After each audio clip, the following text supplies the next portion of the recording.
There we are. We are live on YouTube. I forgot to hit the live button. Yeah, we're gonna be doing some tutorials and stuff today. I don't know how long we're gonna be going live. I want to get through a class. I need to take I want to take another figure drawing class. Help! I can draw bodies, but I don't know how to do the measuring correct for some reason. Oh well, mean, like, lucky proportions? for you. We got a perfect proportional system. Well. Oh man, this You Mean class is so good. It's so good. I love it. It's so good. I want to take it. All right, let's put a quick little torso in there, and then we'll talk about anatomy. Because everybody loves seeing a male body for some reason. The muscles are, I guess, very attractive. We can control the majority of the type of people who are in chat based on the drawing that's on stream. Yeah. We're gonna collect some Saturns. Saturns. That's true. We'll collect some Saturns by drawing this. I never get a good head shape for my OC. The jealousy is real. There we go. An amazing Lola. torso. All right. Proportion. I wish I had a shortcut for proportions, but sometimes it's a little bit hard to talk about because there's different ways to break it down. Look how crystal clear the stream is today. It sure how is. Crispy clear. Crispy clear. Yup. Face proportions. Face proportions? We could do well. some face proportions. You know, thank goodness that a lot of these topics we cover in our anime art school. And then proportions. All right. I don't even know where the yellow card is. Is it gone? The yellow card. Here it is. Yes. Okay. I just wanted to know where it was. I didn't care about showing it. That's fine. Do you do animations? No, we don't do animation. We teach drawing foundation. We have an online school, and we go live a lot. We do tutorials, stuff like that.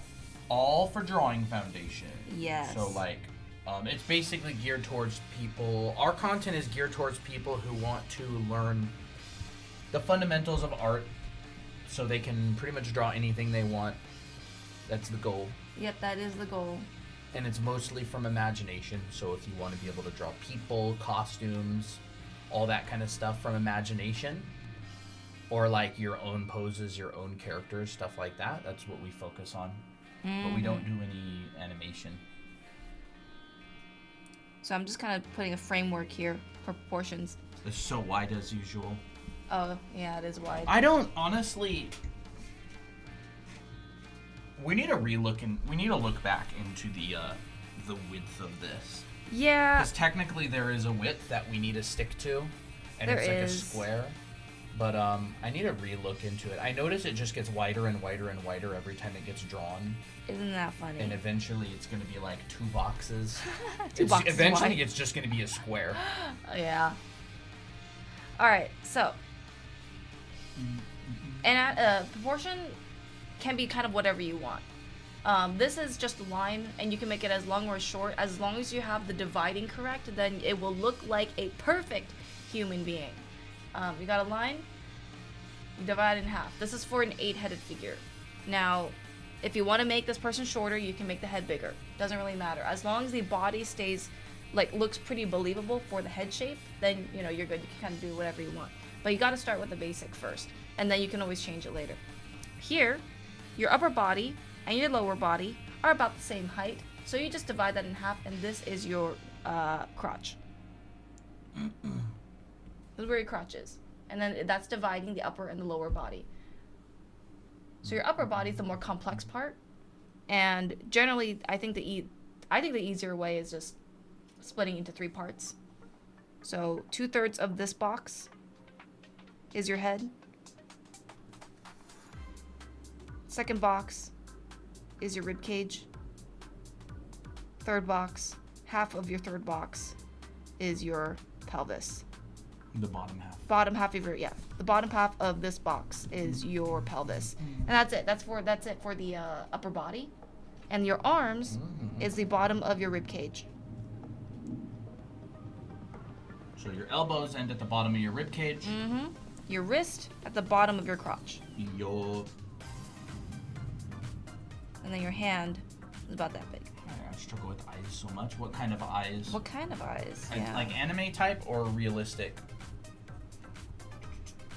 You should do like a $20 and $50 course on just how to draw characters like without the color theory. Maybe eventually we'll do like a figure drawing class. Yeah. Like a standalone figure drawing class. Probably eventually. This is very messy, but it's like a very advanced stick figure. Here is the bottom half. Oh, sorry. Here's the halfway point of this lower half, and that is basically the bottom of your kneecaps. And so if you do this over and over and over and over again, you will memorize it. So you can take a screenshot of this and do this a lot for your figures. Now, of course, not everybody's body's proportion is like this. You can have a person with a larger head and then a smaller body. But I'd say if you still have that ratio from the rib cage and the pelvis, like pretty much like good to go, then or pretty much like the same, then it can kind of work for anything. Like you can make the legs shorter, you can make the arms longer, you can make the arms shorter, whichever. Here's like a kid proportion. But I'm using the same system, just made the head bigger and maybe made some parts a little bit shorter, but that's more like context. How do I make my drawings and poses more dynamic? I want to try to find ways to teach it differently, but sometimes it's like I think the way it's taught is the way it's taught is pretty good already. We don't have to innovate in every single live stream. Yeah, that's true. Find different curves in the body. That means find your S curves and find your C curves. A lot of the time, the body will kind of gravitate between these two curves. Like you'll have a curve, you have a pose that looks like this, where your hips are swerving to one side, and that creates an S curve. And then your legs are straight. You know, this is a very dynamic standing pose. So it's like once you add curves, it looks more dynamic. No, nothing. The music is a little bit loud for me for some reason. Is it? For me, it is. It's weird. Yeah. So I was like maybe trying to accidentally talk too loud. Drawing older characters. What kind of older characters? Like what age range? So yeah, if you know the proportion, you can draw the gesture really easily, and you got a good proportion character. But if you take a look at this, here's an S curve.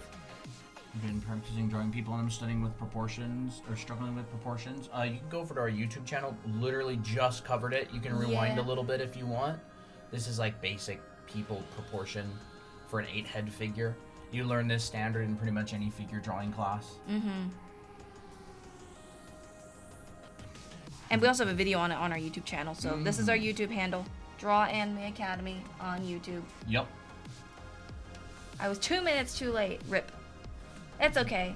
We teach this a lot, so like honestly, you wouldn't really be missing anything if you came a little bit earlier. But yeah.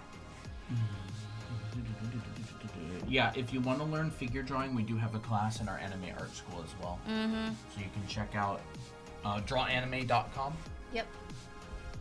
This is where you can find our school. We have a 12-week figure drawing class, and you learn all the proportions. You learn the muscles of the body, gesture drawing. You learn a bunch of different exercises, all that kind of stuff like this. Yeah, it's a full in-depth like college figure drawing class. Figure drawing is not strictly an anatomy class. Figure drawing covers more than just anatomy. It covers proportion, setup. It covers adding simple volumes. It covers adding the anatomy and everything. Yep. So if you're interested in that, you can check it out on drawanime.com, and you hit the yellow button to check out Anime Art School, and that's just one of the classes. There's a bunch of classes. It's like a whole college. Hey, Tara, we're good. Do y'all do online classes? Yes, this is our online Do I classes. need to be good at drawing before taking the class? Nope. No, it's a foundation school, so it's designed to work with anybody. It's just drawing foundation. It's like going to the gym, right? You can be strong, or you could have never gone to the gym before, but we basically teach you all of the exercises, how to do them, and how to get better. Like, you know, people who are ripped don't really do different exercises than people who are beginners going to the gym. Like, they do the same thing.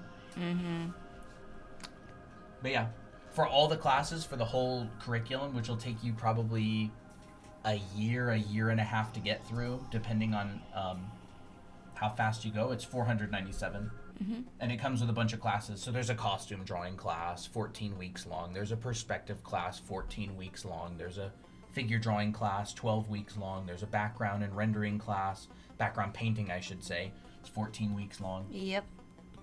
How do I know the hours when you start your classes? It's self-paced, so you can go through it at any time. You can put it down, you can put it away, you can come back to it later, and you get all the same assignments that you'd get in like a college. Or do you mean like how do you know the hours of how long the class is? How do I know the hours when you start your classes? Oh, okay. Yeah, it's self-paced. Yeah. So there is no... okay, I got you. Can I pay and have a friend take the class with me? Look, I'm not going to tell anybody if you give your password to your friend. Yeah, I ain't gonna tell. I go through classes with Christina. Yeah. I won't tell the owners, which is us. Yeah, you totally, like, I don't care. Yeah. I've had friends give me access to classes that they've had in the past. Mm-hmm. It's funny. We could also do a referral system at some point. That's like an affiliate system. It's affiliate, yeah. We do have that planned. Yeah, we do. So, connecting the shoulders to a torso like this. I think when you're drawing shoulders, like if you don't have a good framework, I would say find this framework first. Find your torso, find all this stuff first, because when you add shoulders, you're not in the dark. You can actually guess like, okay, if I make the shoulders this wide, okay, now this feels a little bit too much. If I made it too short, like basically just hanging out like really, really close to the rib cage, that would be way too small. But maybe if I pushed it out just a little bit, it'll be just right. You know, sometimes I like to just test it out just like this to find like a suitable ratio for my character, because not all characters' shoulders will probably be the same. But if you want like a more, like a clearer way to find the shoulders, you find in your clavicle. Your clavicle starts from the pit of the neck, which is the center, and it's equal on both sides. So the length of your clavicle is about one hand length. So if you want to find your hand length, you take your nose, you take the top of your head. This length right here is the size of your hand. So this is also great if you're drawing hands and you're like, well, my hand looks too small, or my hand looks too big, I can't really tell. Use this measurement and just like literally take this and just, I don't know, if you have a hand here and it's too big, you'll instantly be able to tell. So here, this is where your clavicle ends, and then this is also where your shoulder begins, because after this is your deltoid, which is your shoulder muscle. But this can expand depending on your body type. So like if you have like super big deltoids, it will expand, it will be wider. But if you have like more like, if you don't really work out too much, it'll be smaller. Be about this long. Kind of look like little rounded triangle shapes. I don't know, triangle forms. Looks like that. Yeah. I would say it's kind of determined by your deltoid and your clavicle, like where it is. So hopefully that helps. Genuinely appreciate that. Guys, me and my besties BF are taking on learning to draw at the same time. That's very fun. Oh, how fun. Might propose taking an art class with him. Hey, started watching your vids. My small nail paintings have drastically improved. That's awesome. Oh, really? Small nail paintings? That's sick. That's fun. Maisie, thank you for sharing the live. Thank you. How is everybody doing? Because my bestie is already 10. Awesome. That's cute. Yeah. So we're actually going to be announcing the Halloween challenge. And we're also going to have a Halloween sale. Yes. For our school. So this month we're going to be running a sale on Anime Art School, 20% off. And we're going to be running a Halloween challenge. So if anybody was interested in having a challenge that they can submit artwork for that we review at the very end of the month and have a nice long live stream. Like a nice Halloween art party. Oh, that's cute. Yeah, it'll be like a Halloween art party. So yeah. It's gonna be a lot of fun. Here's wider shoulders, using the same concept. I just expanded the deltoid. Hey, Lindsay. Eyes. Someone's asking about how to draw eyes, but I don't know if they like specified what kind of eyes they wanted to learn. When do you announce the prompt? We already actually came up with the prompt. I like it a lot. I like it a lot. I want to put some sort of a you're gonna have a couple weeks to work on it. We need to write a little thing. I'm actually supposed to do that today. Write out the whole prompt. If you want and to do everything. that. I can work on it. Yeah. How many major muscles are there in the arm itself? I can't tell you exactly how much, but I do know the muscles, so we can cover that if you want. We're also planning to cover face proportions as well. Major muscles, you mean upper or lower arm? Yeah, upper or lower arms. And there's muscles that connect to the arm, like the pectoralis wouldn't be an arm muscle, but it does connect to the humerus. Yeah, and it does. Is the deltoid a shoulder muscle or an arm muscle? Because it definitely connects down to the arm. Yeah, I feel like it's an arm muscle. Yeah, different breakdowns will kind of categorize them in different places. What day is the Halloween stream? The 31st. It should be the 31st. On yeah, Halloween. On Halloween. I think we're going to be doing a long stream there.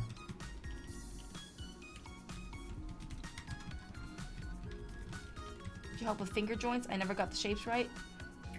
Finger joints, they're basically boxes. I guess I can do that with arms as well. Like The both big of ones big that ones. really protrude. Okay, that will be kind of like upper arm. But also like lower arm muscles will also protrude out. So I guess we can cover like the basics of those. So you could use this guy if you want. Yeah, that's probably why don't better. you just take his arm? Let's do that. So here's an arm. Wow, where did we get this from? It's an Ed Brushy model that we got online. So this right here is an arm. And the muscles that protrude, especially on the upper arm, there's kind of like just three. It's your deltoid. It's the one that protrudes out a lot. It's one of the most iconic muscles. Then you got your bicep, which is on your inner side of the arm, the side here. Mm-hmm. And then you got your tricep, which is the back of your arm. Now, Yeah, but you'd also count the brachialis, Yes. even though you can't directly see it. That's what gives a lot of volume to your bicep. yes, so let's just draw. So, like, it's difficult to say exactly because there's muscles that add volume to other muscles. Mm-hmm. And then That's you have true. your radiobrachialis, all that kind of stuff on your lower arm. Yeah. On Halloween, yeah, we're planning on having a stream on Halloween. But you have a couple weeks to do the challenge. Yes. So you don't have to do the drawing on Halloween because a lot of people have plans on Halloween, but a lot of people don't. And we're here for the people who don't. So if y'all have plans already on Halloween, there's the door. No, I'm kidding. But yeah, we're gonna have a challenge. Too bad we won't be giving out any candy though. No candy. No candy. We'll just put a sign on the door saying like we don't have any candy. Go away. It's a Halloween challenge. We'll be announcing it soon. Colton still has to write some stuff for it. Yeah. But yeah. So here's your arm muscles. You got your deltoid, which actually doesn't connect at the center, but it's actually connected like kind of towards your bicep.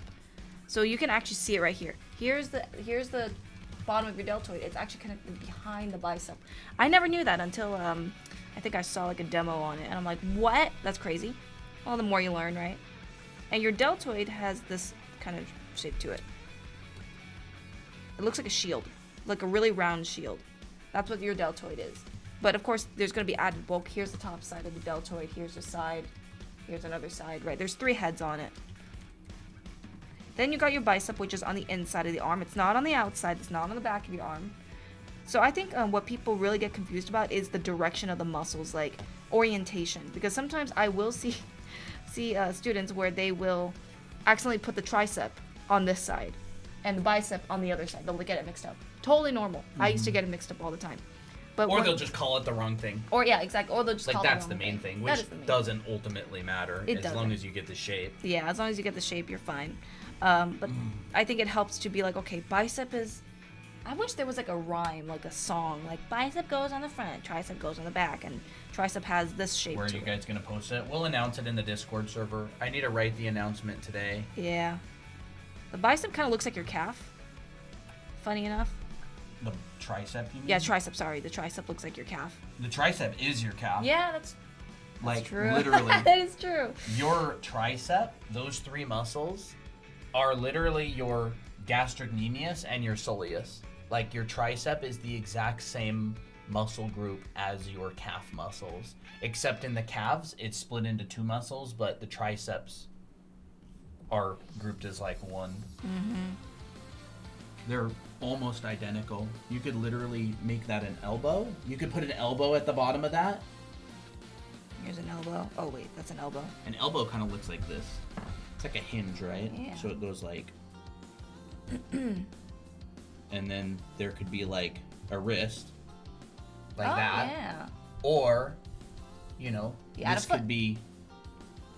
Yeah, a foot. Like it's really the same thing. So like you learn some muscles and they're very similar to other muscles. Okay. Alright, so yeah, there's your tricep. I know I'm probably gonna lose some of y'all because these are like kind of hard muscle names, but one of my favorite muscles on the forearm, because it actually looks really cool when Colton bends his arm. It is the brachioradialis. Now, this is a very long word, but it's basically a muscle that goes on top of your radius bone, and it kind of goes along with it. So your radius bone is on your thumb side, right? This side. I have no muscles because I'm soft, but you can turn your radius bone, sorry, and your brachioradialis attaches onto the radius, so it follows it. That's why the forearm can get very confusing. Yes, we are doing a Halloween challenge, but we're not doing what challenges from like what we used to do. I think they were confused with that. Stilly said that we weren't doing the challenge stuff anymore. But I don't know if they're new. I don't know if the person that was asking about it was new. So I was trying to clarify. I gotta read. It's okay. They were asking when we're gonna post the Halloween challenge thing. Yeah, I'm writing it now.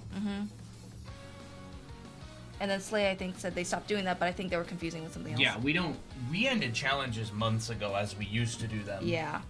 We're not doing those anymore permanently. We may bring back a different version of them, but not at the moment. Yeah. Certainly not at the moment. But we are working on the Halloween challenge, which is like an event thing. Yeah, we generally do like more focused. We used to run regular weekly and monthly challenges every single week and every single month. Now we do more special challenges where we'll do like a seasonal one, or we'll do like a giveaway. Like we did an art supply giveaway in the past, where we did like a challenge, and we'll do a long stream and give out a challenge prompt during stream. So there's actually a lot of muscles in the forearm, but they're mostly, since there's so many, a lot of times they're just organized by group name. So there's an extensor group and a flexor group. I don't think we're going to get into that unless I get to it. But yeah, these are your main muscles. You got your deltoid, arm muscles. Your bicep, tricep. Okay, so in here, between the bicep and the tricep is your brachialis. I'm sad I couldn't experience the challenges. I literally just said we're announcing a new challenge. So if you're sad, you're more than welcome to join this one that is being announced very soon.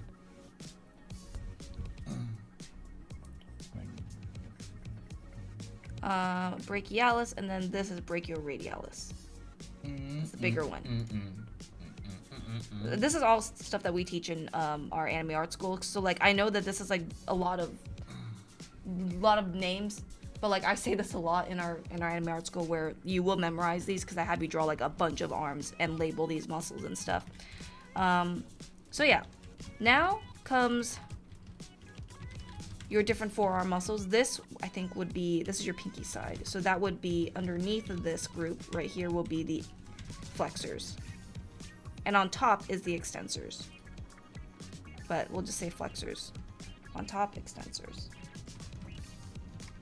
Do you have to know this? No. You don't have to know all the names, but at least know the shapes, or at least know the forms of it. It is a lot. It's a lot to cover, right? But like these are actually, I can't really go any simpler than this. Like muscles are, there's a lot of names and there's a lot of Latin names, but you'd be surprised there's actually a lot more muscles than what I'm talking about here, but we don't really see them. So even though this looks like a lot, it's actually the least amount that you really need to know, which is kind of crazy. There's dozens in the forearm. Exactly. There's like all these muscles will look like this in the forearm. They'll kind of like overlap each other and stuff. But like it's just so much that it's just not really worth talking about which one it is. Yeah. So you just group them. Grouping, because Yeah. a lot of them will do similar things. Like Yeah. literally, there's a muscle in the arm that they remove to put somewhere else because it essentially doesn't do very much. I don't remember which one is that called again. It's like the appendix for the arm. Yeah, what? I don't Which know. one's? What was that muscle called again? It's like in the arm right here. I have It's like no a kind of clue. long muscle. Extensor digitorum. I don't know. But yeah. So there's also another muscle that sometimes like you kind of see, but it's hard. It's called like the pronator teres, which is like a muscle that is like a band that goes across the arm like this. You also have it in like your legs and stuff, but that's for another day. It's so interesting. I love it. Well, I'm glad you like it. It's basically being an artist is like you're kind of being partially a doctor. Yeah, it is.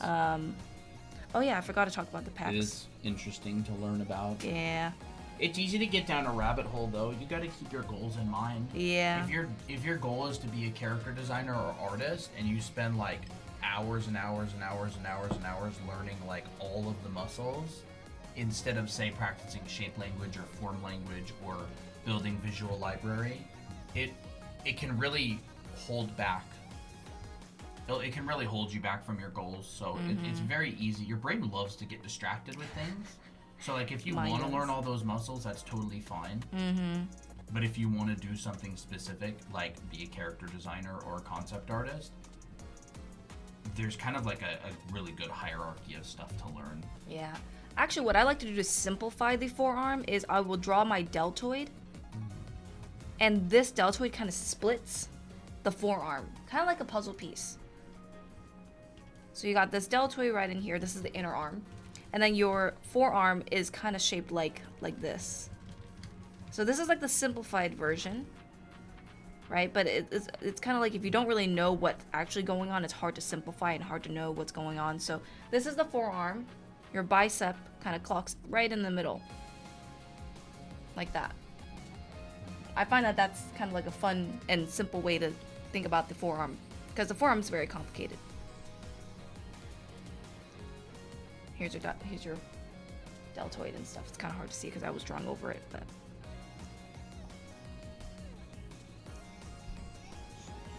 Brush name. Here you go. Drawanime.com. That is our website. On the green button, you'll find the digital brush that we use. It's a very specific name. You won't really find it unless you go to like a specific brush pack from like an old Reddit post. So we just decided to give this brush away for free.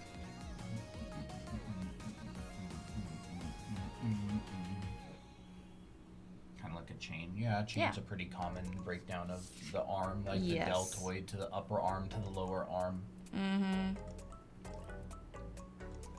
You'll see that breakdown used a lot in a lot of Yeah. different places. Yeah. It really is an effective breakdown. It's not entirely accurate, but it's like kind of general. Yeah. It really shows that it goes like wide to narrow to wide That's so true. to narrow if your hands like If your hands like this way. supinated. Yeah. Knife hand.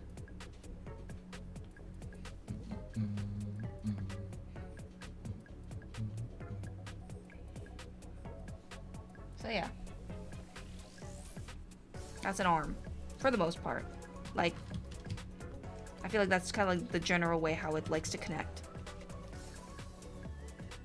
I will train myself with muscles later on. Thank you for teaching it. Bye. And then, what is a cheap iPad and pen you recommend for new artists? Because I hate IBIS Paint on my phone. To be honest, iPads are not cheap. I don't know if there is a cheap iPad unless you buy one secondhand. Yeah, unless you buy one secondhand or. We've had a lot of people in our community who spent a lot of time and wasted a lot of money trying to find a compatible Apple Pencil because they kept ordering like knockoffs and stuff. So do that at your own risk. iPads work great. iPad minis, those are good. Yeah, those are good. We have one right here. It's actually really portable. It's very nice. I think Yeah, it is it's cheaper nice. than the other ones. I don't know how much they are. I think this one ran us like, it was a new-ish one. You know, new, if you buy it new, it's like $600. Yeah. But you can buy not discount. You can buy used and everything. But again, you can be careful. Make sure that you're really buying an Apple Pencil that's compatible.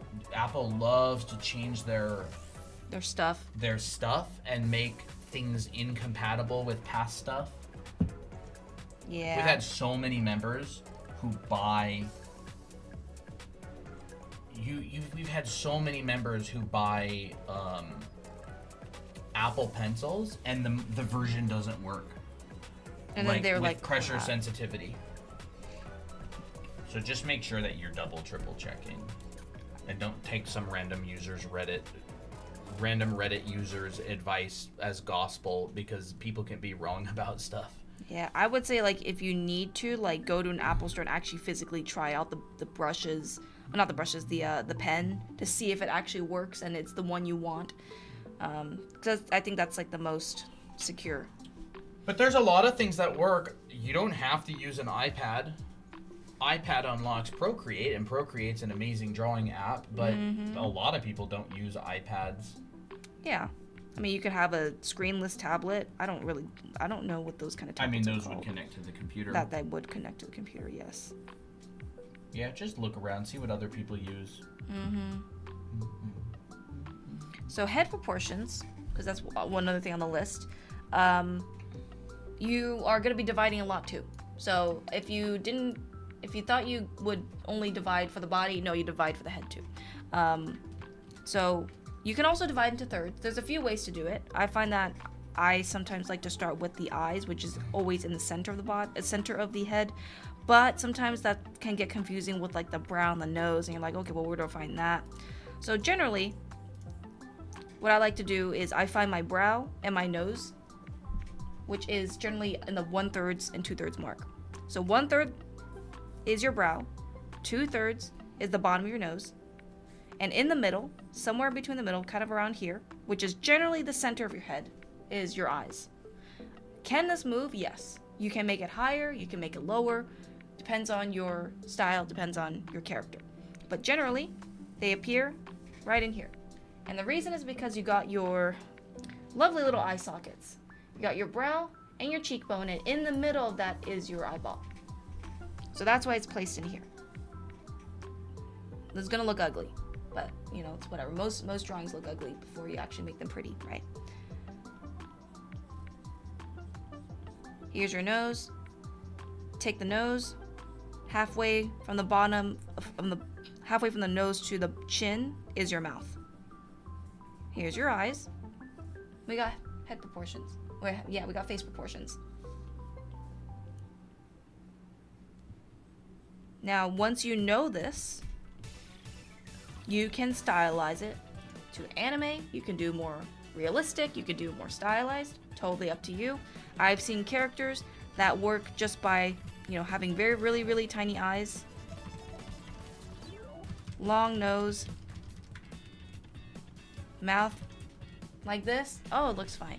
I've seen characters that have very big eyes that are in the center of the face generally, small features that are higher up to the face, higher up to the eyes, looks fine too. It's just a ratio. You're gonna save my art grade? Well, that's good. The chibi style is fantastic. We have a chibi class, by the way. If you are intimidated with drawing like realistic stuff or even like very stylized anime, like chibis are great. So you can check that out on our website as well.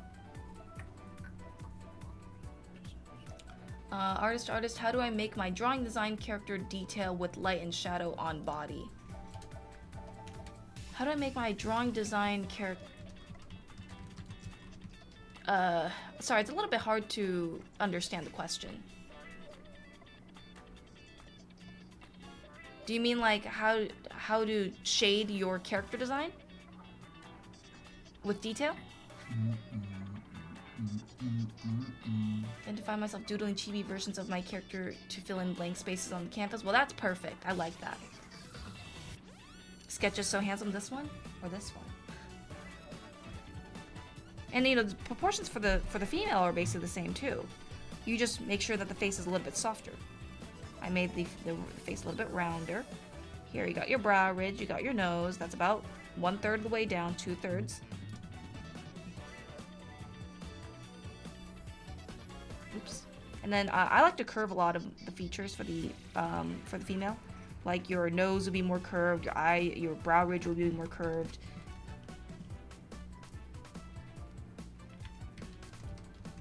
And the reason why I draw a ball is because this is your eyeball. And when you draw eyelids on top, you want to wrap it around the sphere. This is more like realistic proportion, but of course anime proportion doesn't have exactly like isn't exactly like this to a T, but it is based off of it. Now it looks like she has like weird eye bags, so I'm gonna just take all this out. There we go. Now she looks pretty.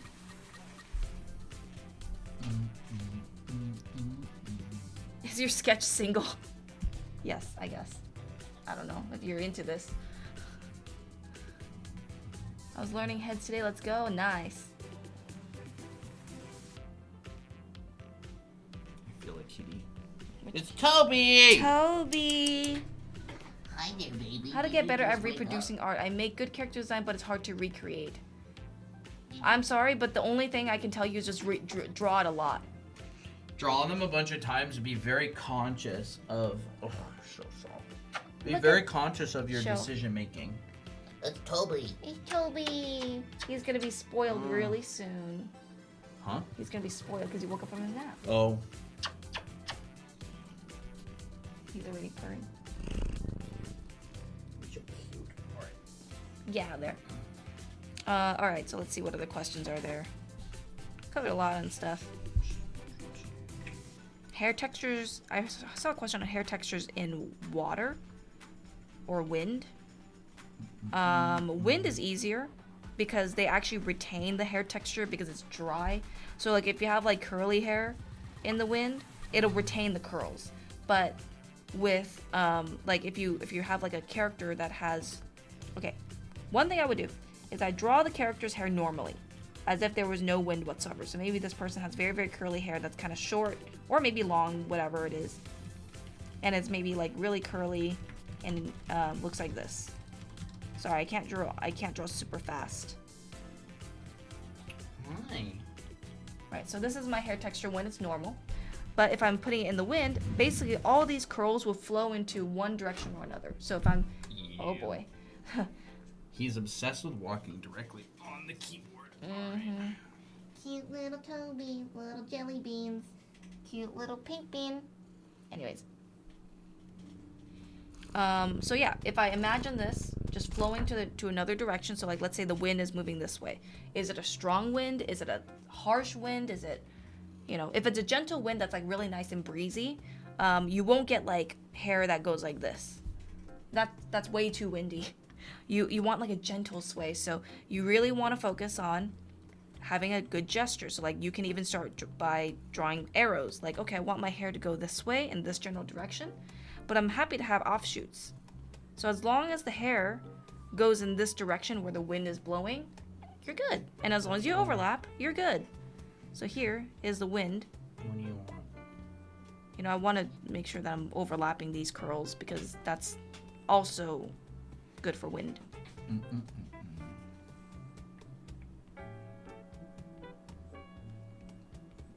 I'm kind of just following the arrows. How to draw a character in an environment, especially when they're standing on a plane. Can't really get right. His purrs. Yeah, Toby purrs very loud. You can hear him literally across the whole house.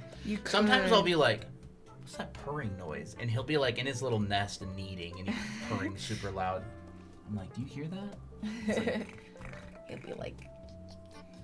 So yeah, that's hair in the wind for curly hair. But if you're doing curly hair in the water, unless it's specifically designed to look like this in the water, it's gonna look very different, unfortunately.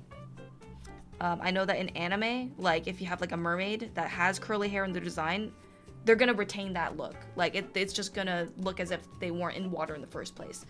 But if like this character is wet, like underwater, and their hair isn't supposed to look like that, then you know, that's gonna look drastically different. It may even look straight.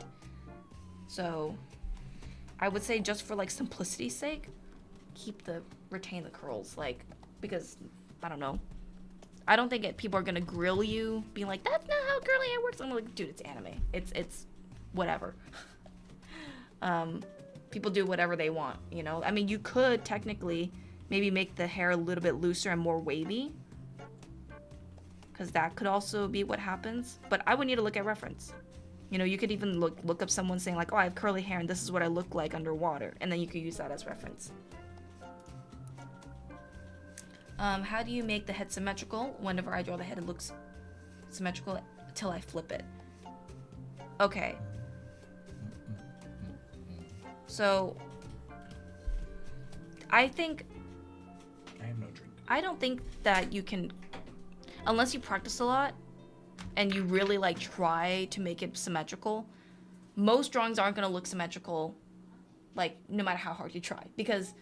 I mean, like, we're not perfect beings, so why would we end up, like, making something perfect, you know, straight from the bat? And not only that, but, like, I think maybe the question is, how do I make it look correct? Sometimes, what I do, I'll just draw my center line like this. And then this is my center line, so I want to make sure that both sides of the head are equal. Right? But, like, the goal isn't to get it first try. Even though that may be your goal, but sometimes it's just not gonna happen, right? And then you just gotta make sure that your eyes are the same size. So like, use this as a symmetry tool, but not using the symmetry tool. Just look back and forth, seeing if it looks good enough. And then later on test it. And so what I do to make things symmetrical is I'll just flip back and forth a lot. Like, just have a command key that just flips it back and forth. So I will go in and flip horizontal. See? It's not exactly accurate, but that's not the point. You can always fix it. You can be like, okay, now if I flipped it and I want it to be symmetrical, which side do I want to choose to be symmetrical now? Well, I want this side to be, like, I want it to look more like this side. Okay, so now I have to manually change it. That's kind of the reality of drawing, is you can't, it's not going to be perfect, but at least you got to make it close enough so that you can fix it if you wanted to. So now I'm like literally fixing it and just trying to make it the same as this side. Do y'all hear maybe Toby meowing? do y'all hear Toby meowing? And I don't know if this person is still here, but I'm hoping that this is helpful.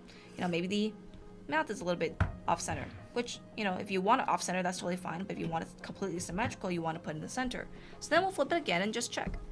Flip horizontal. Yeah, now it looks maybe a bit more symmetrical again. So I guess the moral of the story is it's not going to be symmetrical, but you can always change it to make it be symmetrical and keep adjusting. Quit eating our boxes. But as long as you have the center line, you can get it more symmetrical than you would if you didn't have it. What about male legs? Male legs, huh? Do I need to discipline you? Toby, get over there. Get schmeck. Get out. Alright, come here. How can I make my characters look younger? Smaller faces, larger eyes. Not a lot of detail in the face. Don't add any wrinkles. Generally, you're like fine with that. If I don't know exactly what style you want though.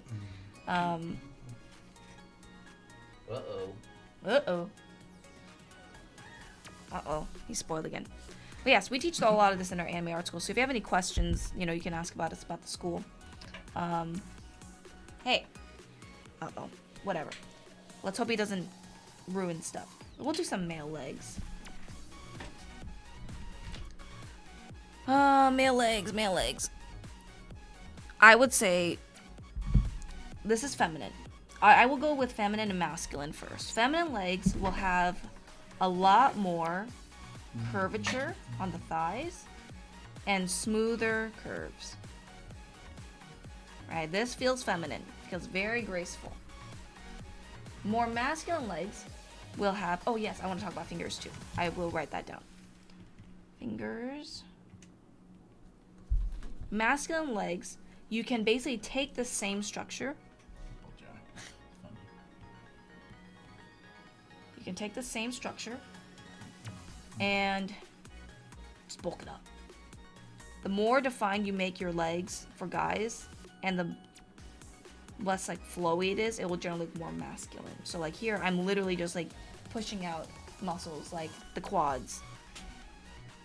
I'm angling the kneecap. I'm making the calf more pronounced. Right? I'm defining the shin here and here. Now it looks more masculine all of a sudden. Isn't that crazy? Design. All right.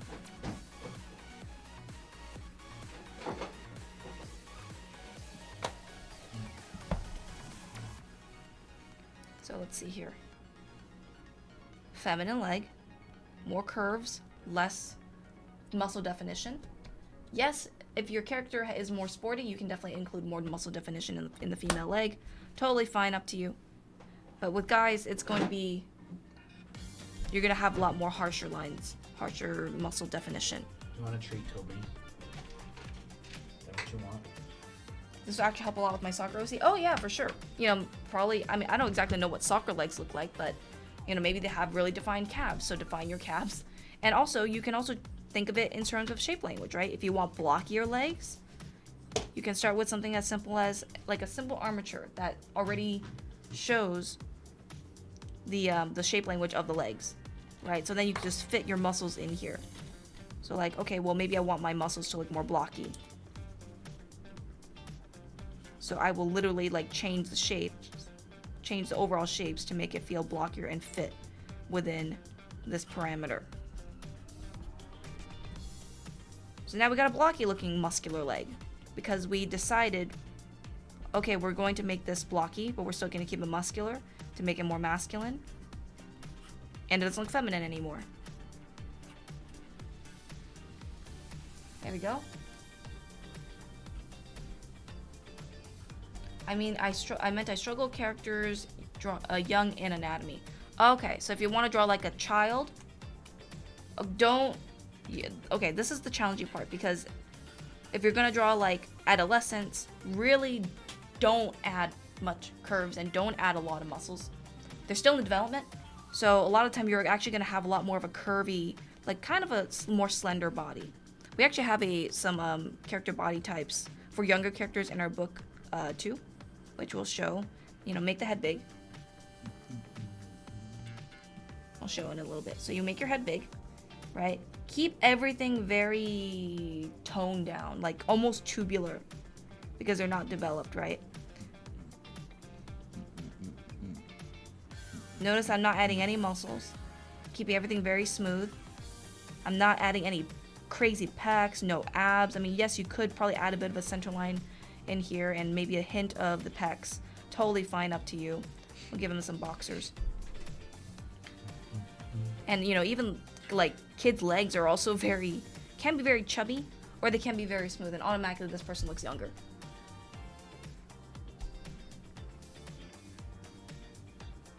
Here's the canvas so far. I'll be posting this in our live demo section.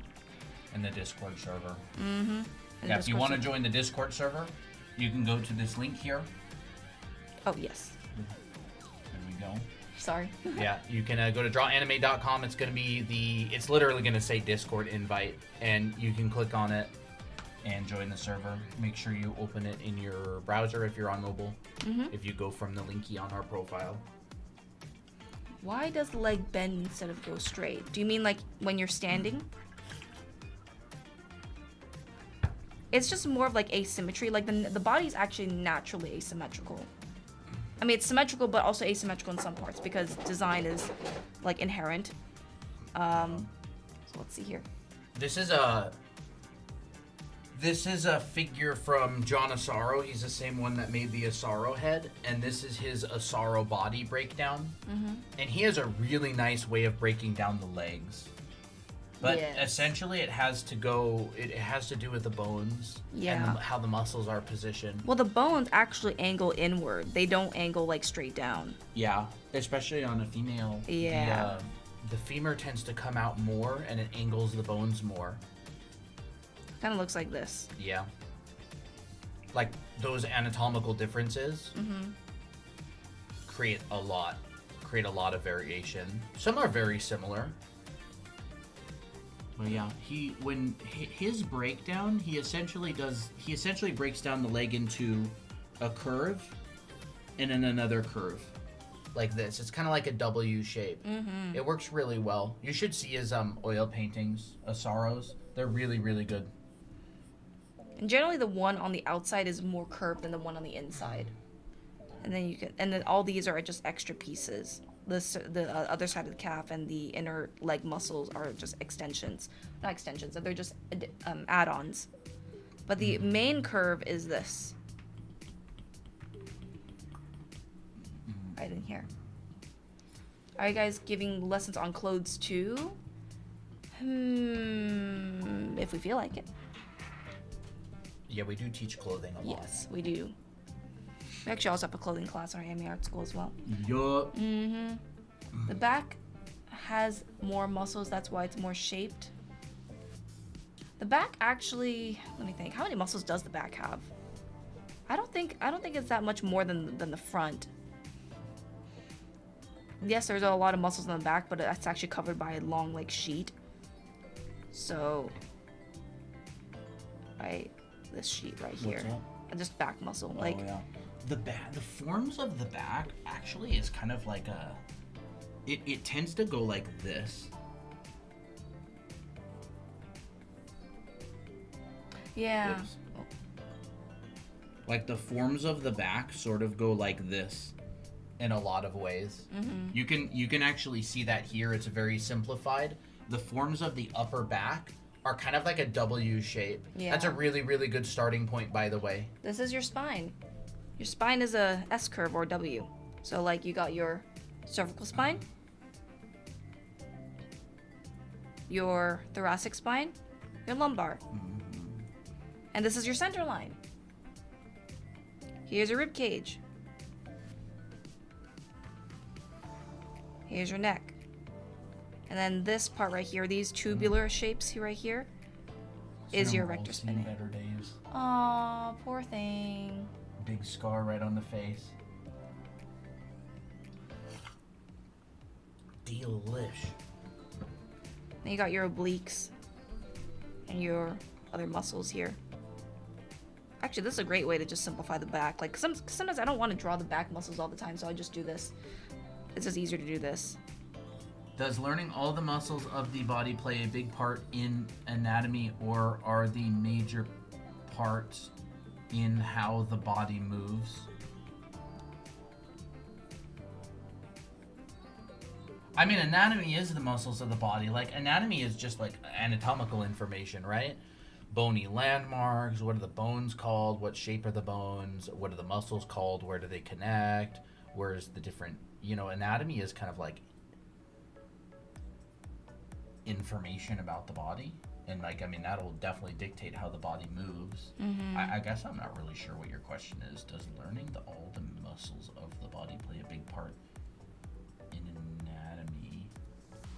Yes. I mean, it is anatomy. Or are the major parts in how the body moves? My friend doesn't know what a clavicle is. A lot of people don't know what a clavicle is.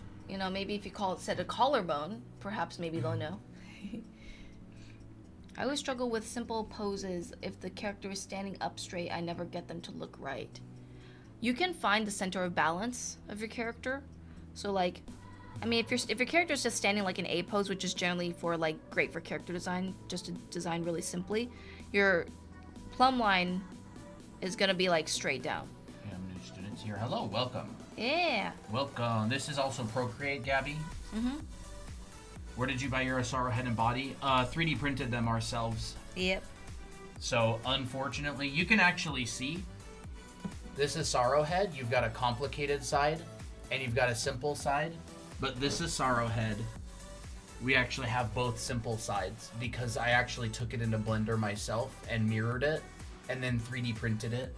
So, unfortunately, you're gonna have to buy one from Asaro. I think it's called planesofthehead.com, if I'm not mistaken. You can look up Asaro head for sale.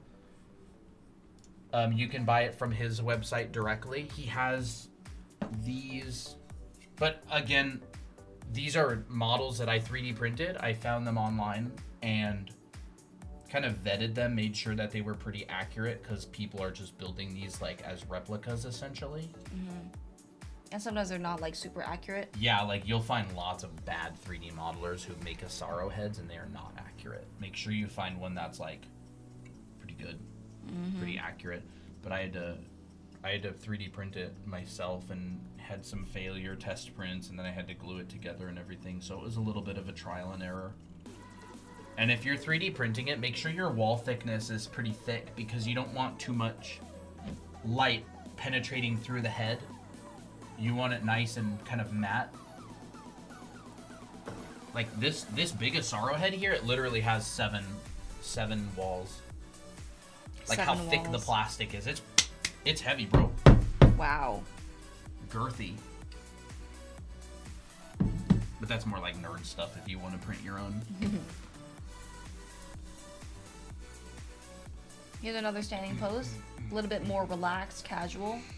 Are the arms as tall as the legs? No. No. I think the arm... Let me see. Yeah, no, legs are... I'm including the feet. It depends where you start the measurement of the legs. Like, do you start it at the top? Do you start it at the 3-finger gap, or do you start it at the bottom of the pubic bone? Yeah. But no, the arms would be shorter. Even the arm with the hand would be shorter. I would say the arm with the hand is almost as long as the leg. Yeah. The arm without the hand, like the top of the shoulder to the wrist, is 2/3 of a leg, maybe? What is it? Is that right? 2/3 of a leg? 2/3 of a leg. Yeah, about 2/3. I'd say like from the shoulder to the hand is about the same size as maybe the hips to the ankle. Yeah. That's about maybe as long as an arm, perhaps. But I would say as long as your But hair, people have different size. arms and limbs and stuff. People have different size arms, yeah. Like a lot of the fastest swimmers have short legs, big feet, big hands, and long arms. Oh, it's kind of cute actually. I mean, they're built like seals, bro. Like for real. They build like seals. That's cute. To get it right, you just need to draw the arms a bit taller than the arm and with the foot. What? A bit taller than the arm with the foot. I'm not really sure what you mean. It's a little bit hard to understand. Maybe English isn't your first language. An arm, the length of an arm is 2 of the top 3 boxes. Yeah. And then This, the hand that. is 2/3 of one. Yeah. No, or a half of one. Half sorry. of one. Sorry. Yeah, half of one. Because I'm like, wait, 2/3. That's like the head. Yeah. So from the top of the head to the bottom of the nose, from the bottom of the nose to the pit of the neck, that's a hand length, and that equals 1 of the 3 top boxes, right? So these boxes from earlier, a hand is 1/2, and another hand is another half. This is an 8-head figure, and you basically break it into hand measurements. Mm-hmm. An 8-head figure is generally measured in hand measurements. Yeah, it's a bit shorter than a leg. But again, are you including the hand or are you not including the hand? Yeah. I'll draw fingers really quick because I think fingers were on here. Fingers. Fingers. Yes. By the way, chat. Chat. If you are interested in eventually making your own manga or webcomic and you are like, crap, I gotta learn how to draw, I need to learn fundamentals, I need to learn figure drawing, I need to learn clothing drawing, I need to learn composition, I need to learn color, I need to learn perspective, I need to learn Payday. everything, we got you covered. We have an online school, and for Halloween, it is 20% off right now. So the promo code is SPOOKY, SPOOKY. You can put that in at checkout. You get 20% off of Anime Art School. So that, I should probably just write Anime Art School. Yeah, probably right. Anime Art School. 20% off of Anime Art School with promo code SPOOKY. Anime Art We got our spooky sale. Yeah, so we're having our spooky sale for the season. There you go. 20% off, code SPOOKY, Anime Art School. It's a massive program. It's basically an entire college, whole bunch of classes, full figure drawing class, full costume drawing class, full perspective class, full painting and backgrounds class, All in one. full character design class. Yep. There's even a bonus class Intro that to digital. is called Intro to Digital Art and teaches you how to use art programs and stuff. So anyways, screenshot that if you're thinking about signing up. Make sure you use code SPOOKY.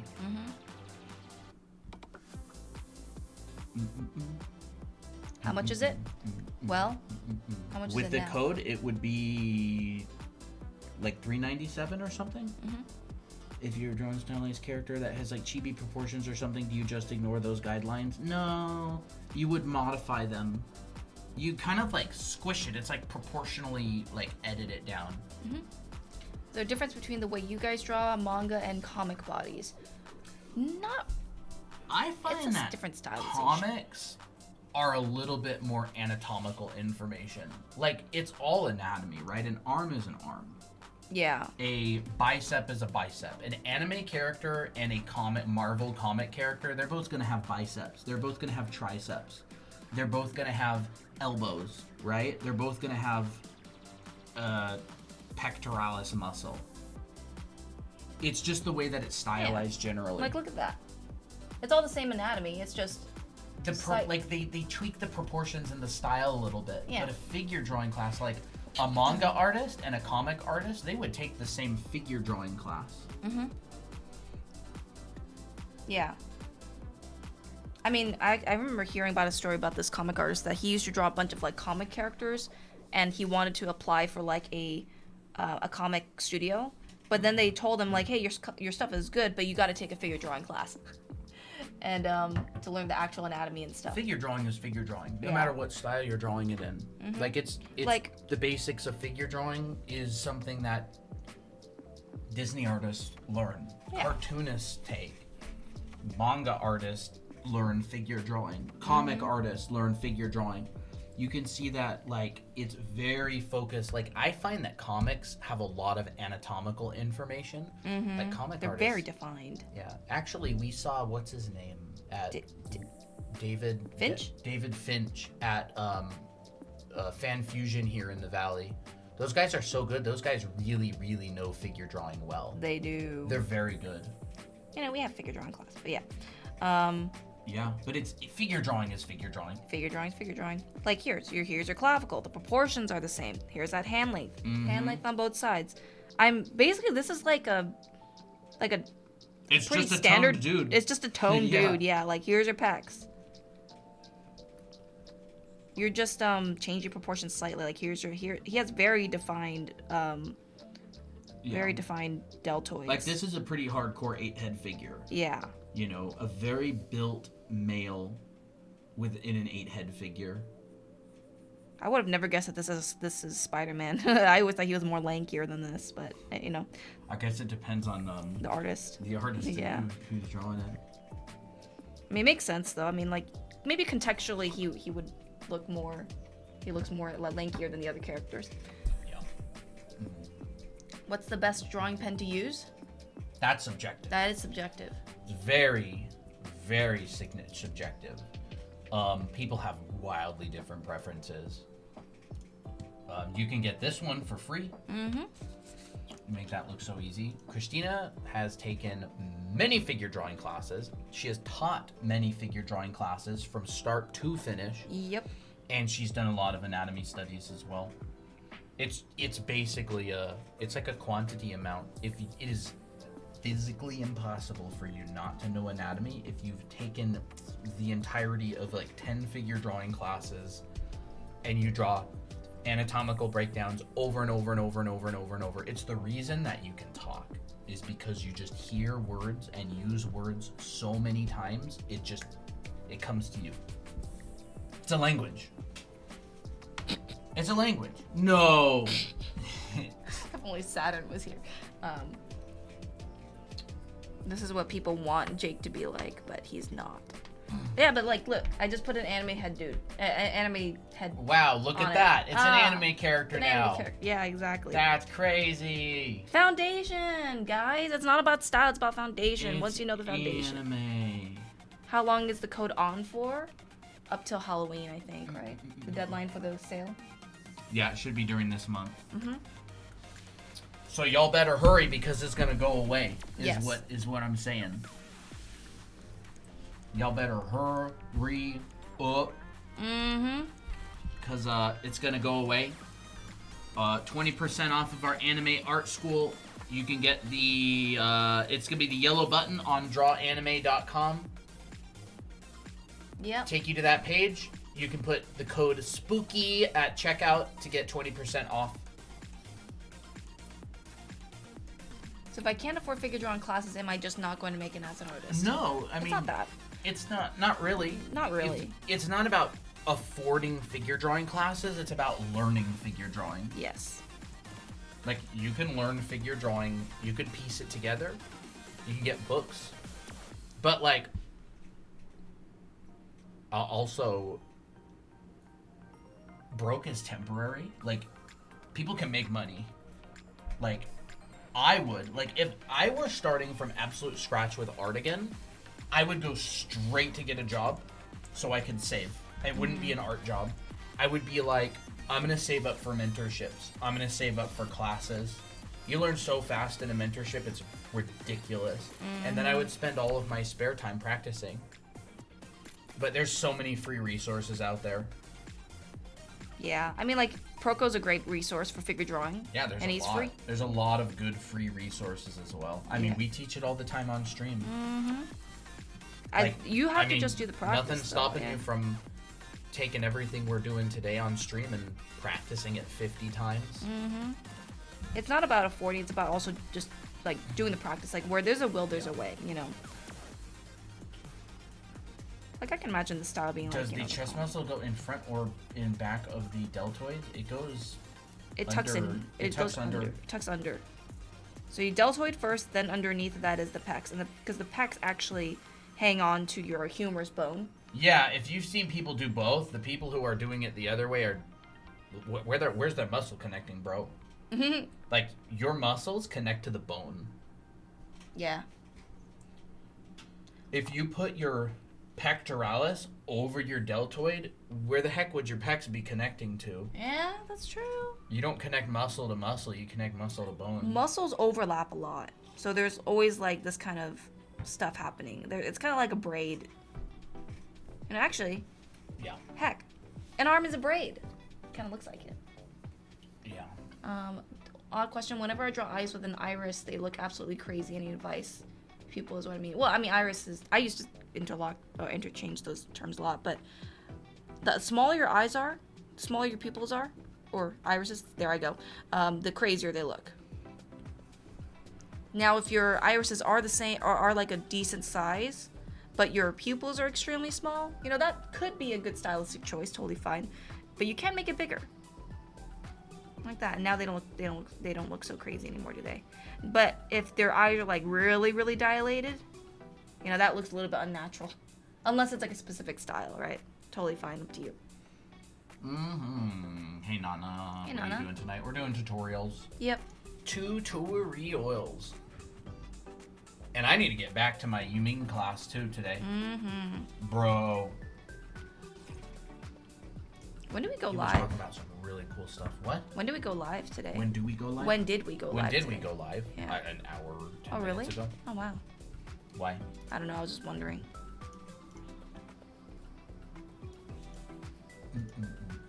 Eyes can be so many different shapes too. Do you guys have a Pinterest where you post this stuff? No. No. We don't post anything on Pinterest. We post this in our Discord server though. Yeah, we have a Discord, and you can get the stuff on there. We have a channel where all the live stream demos go.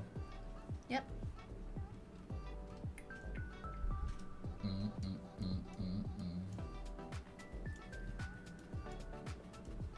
Thanks, Amanda. For free? Yep. Yep. When you turn your hands downward with your elbows up, doesn't it swap? Turn your hands downward with your elbows don't even know what that means. Like your elbows are up like this, and then you go like that. Like that? I don't like- really know what you mean exactly. Yeah. Hands downward with Like- your elbows up. Do you mean palms facing down or palms facing like? Yeah, I towards don't you? really know what you mean. Sorry, it's hard to. It's a little bit difficult sometimes. Bro, ever since you talked about like the different angles in the blush, I'm like, wait a second, that actually looks way better.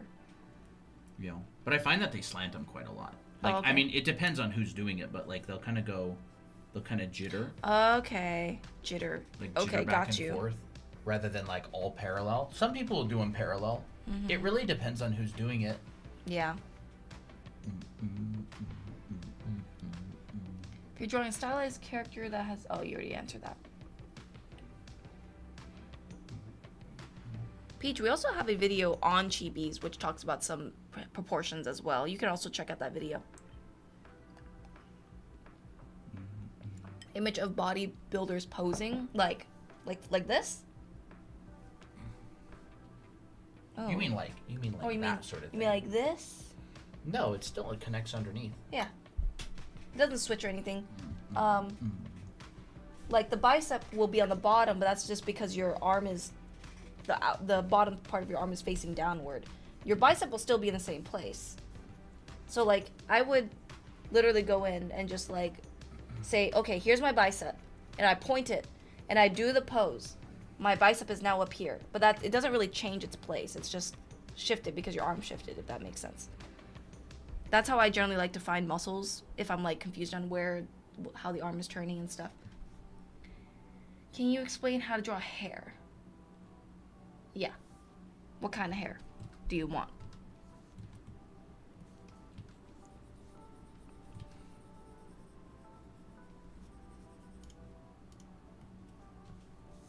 Let me just move all this stuff around. How many of you guys are new here, by the way? We got quite a lot of people this stream today. Yeah. Straight and wavy and long.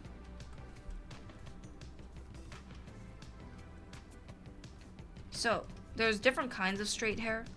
There's hair that is extremely straight. You, Smiley. Oh, awesome. Awesome. Welcome. Yeah, so we have a Discord server, by the way. We're going to be announcing the challenge, the new challenge. We're going to be doing a long stream at the end of the month. There's going to be a character design challenge. We're going to review all of your art, not critique it, but like go over it and have an art show at the end of the month. Going to be doing a big long stream. We stream a lot. So if you enjoy what we do, if you enjoy coming by and hanging out, you can join our Discord server. We announce every time we go live. Yes. What else? You can hit the follow button if you haven't already. Mm-hmm. And yeah, we answer questions all week long. Yep. Lau, are you here? All week long.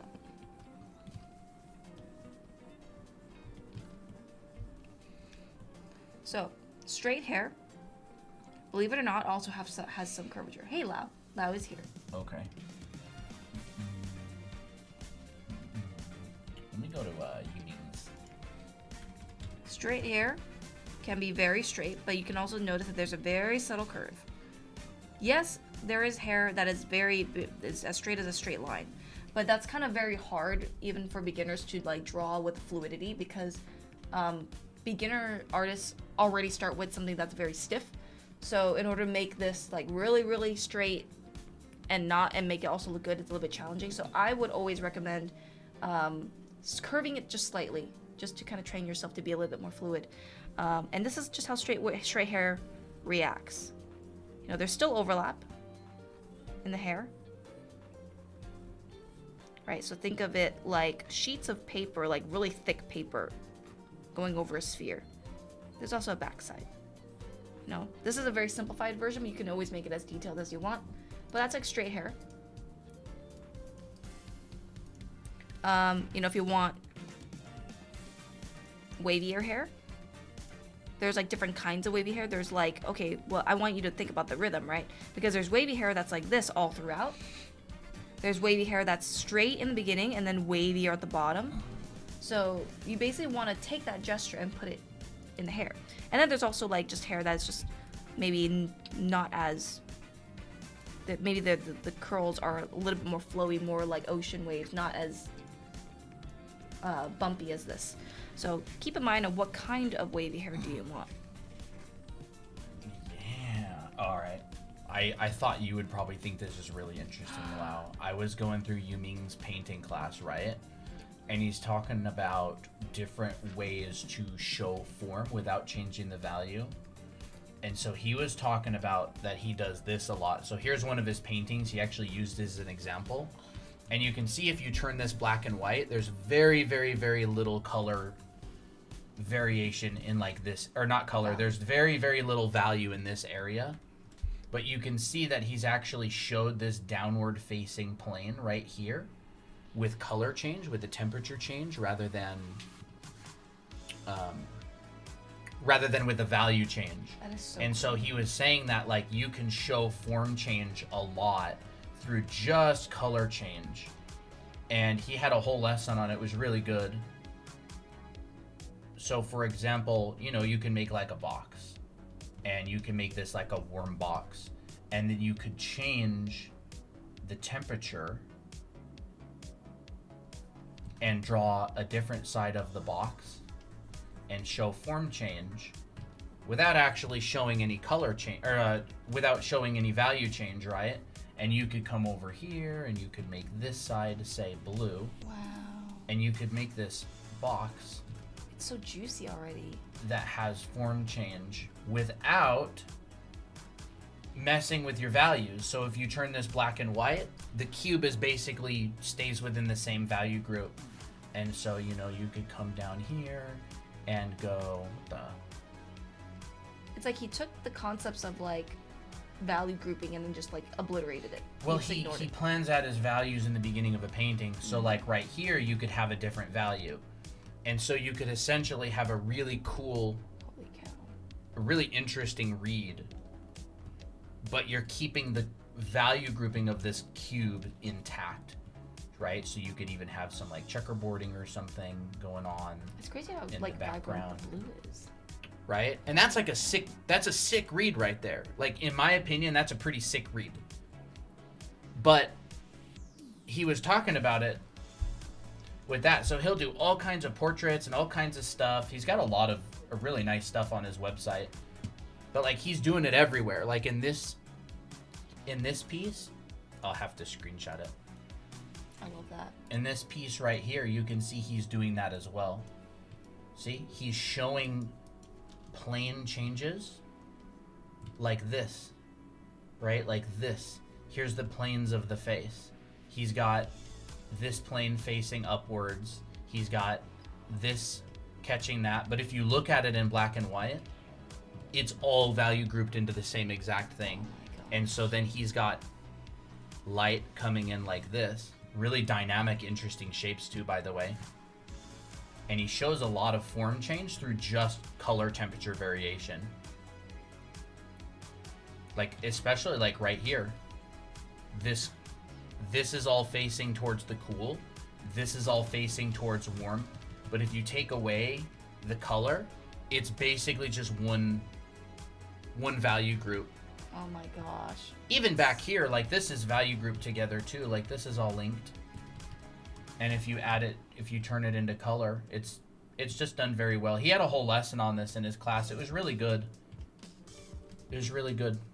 But anyways, I thought, Lau, that you would find it pretty interesting, and you could probably experiment with your characters and stuff doing that. So it really requires an understanding of plane changes, right? Of like understanding where form change happens. Like if you have an object that comes out here and say there's an object that comes out here like that, like these form changes are going to be, these form changes are very, very critical. Very critical. Because you could fill this one with this value. You could fill all the top planes with this color. You could fill all these planes with this color. I'll just use my lasso tool here. right? You could fill all these planes with this color.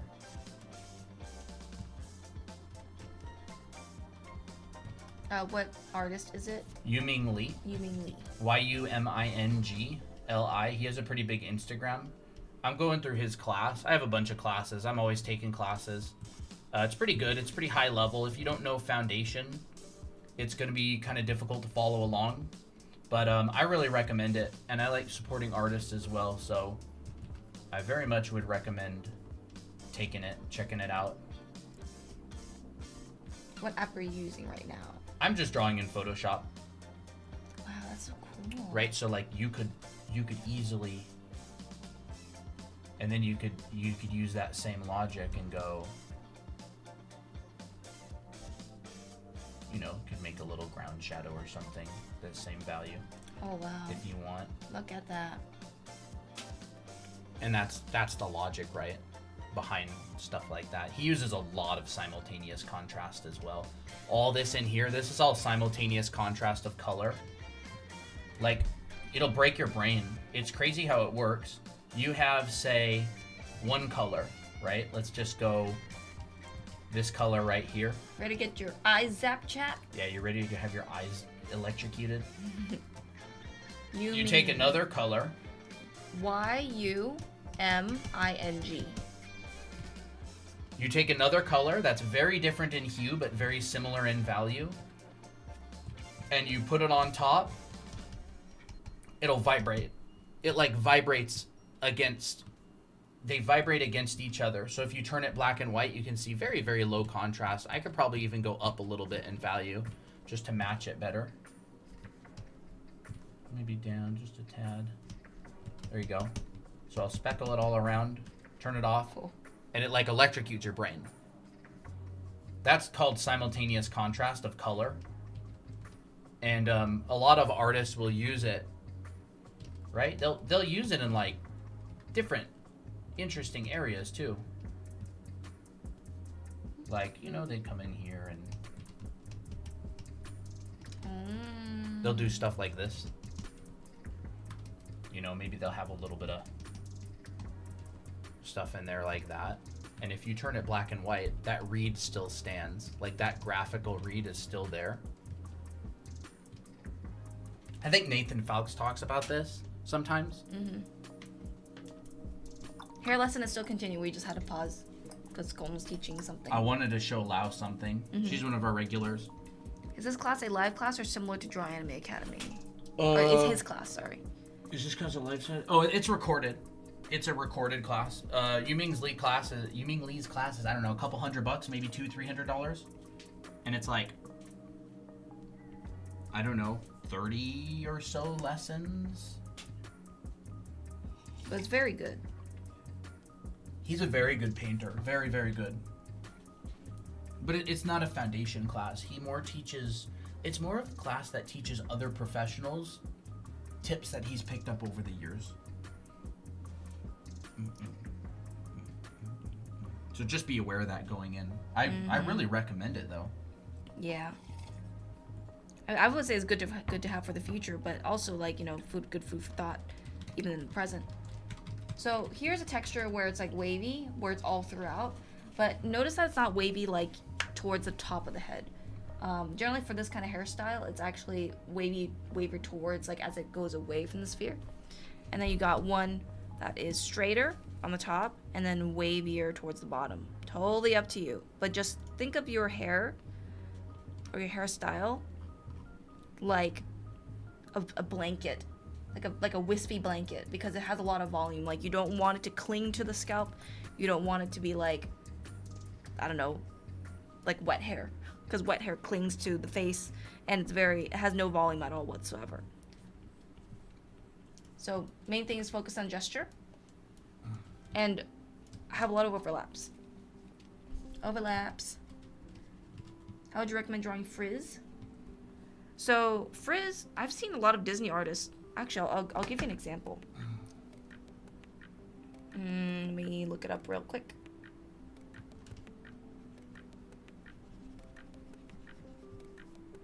Let me see. Brave Merida Art.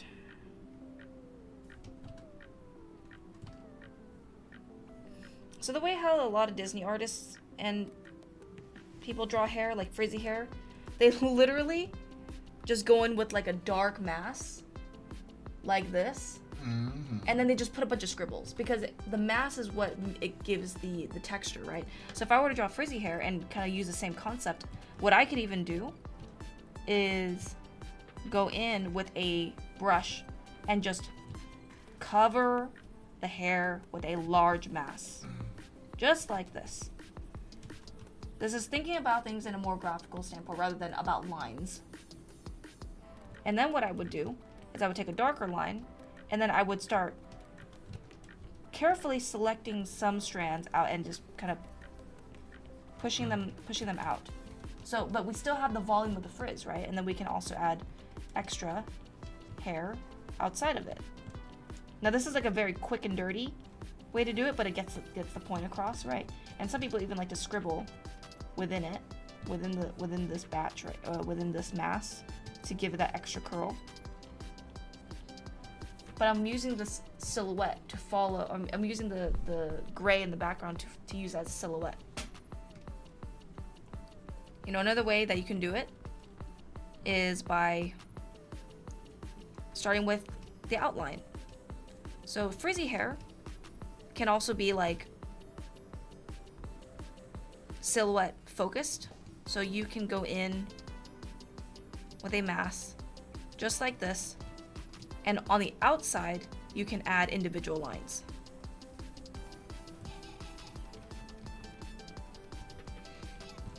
And you don't even need to add much detail on the inside unless you really want to.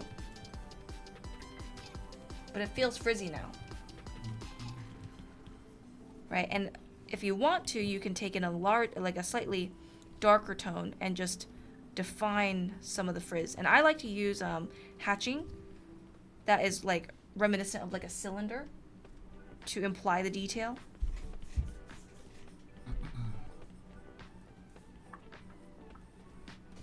And maybe pull some strands forward.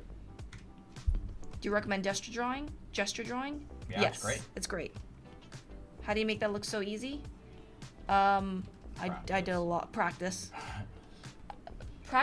Like look at the concepts and practice it. Like I would say reverse engineer. For example, if you want like a certain style, let me try to find a good drawing. Let me think. I think Gothel. Jin, Kim, Mother, Gothel. Like I'm just saying more specifically for curly hair, for example, if you want to study it, I'd go in and say, look at an artist that has done frizzy hair really well, and then I'd try to reverse engineer it. So like, how do they simplify it? Well, it looks like they used a bunch of scribbles because they're treating the hair like a large mass, but using line to achieve it. So then, and they also designed the shapes really well. Like this is another way to do frizzy hair. What they did here in this one was they drew a mask, or they drew like an outline. They shaded it, they hatched it in. This is just like doing things really quickly. They hatched it so it's a uniform texture. And then they changed the silhouette. And they added some extra detail on the inside to give more extra information. So then I would be like, okay, maybe I want to study this kind of vibe. So I would just do a bunch of drawings that just use this step. So if that makes sense, like that's how you get good. Right, and then you could add a face in this. So now she has like bangs and stuff. Maybe she's hiding behind her hair. And a lot of it is just silhouette. Just really trying to get those crazy hair strands out. And honestly, frizzy hair doesn't have to be super contained either. Like, if your character is supposed to be very wild, you can do whatever you want. With practicing drawing in general, how do you improve every practice?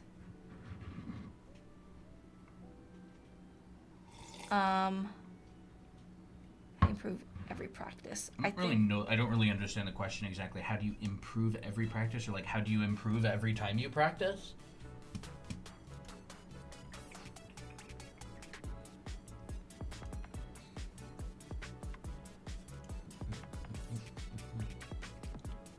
I swear you're a better art teacher than the one at school. Thank you. Alright. Appreciate it. I had these saved as Well, teaching's also a skill, you know. So here it is, Lau. I did like a little tiny example if you're still here. Do it. Okay, so like for example, this piece in the background, right? You've got like this pillar here. If I turn this black and white, you can see that there's like a lot of value. You don't have to do this. If you want to play more with saturation and color temperature than value, what I would recommend doing, you don't have to do this, it's just one suggestion. You could simply show it through color temperature change, right? So you've got your light and your shadow, and of course you can like bust up this edge and make it softer if you want. You can simply show this through color temperature change, right? Downward facing planes are receiving bounce light from the ground, warm. These planes are not. And so you can see like you can reduce the value range a lot. So if I turn this black and white, it's just like very, very, very graphical. That's similar to what Yuming was teaching in his class.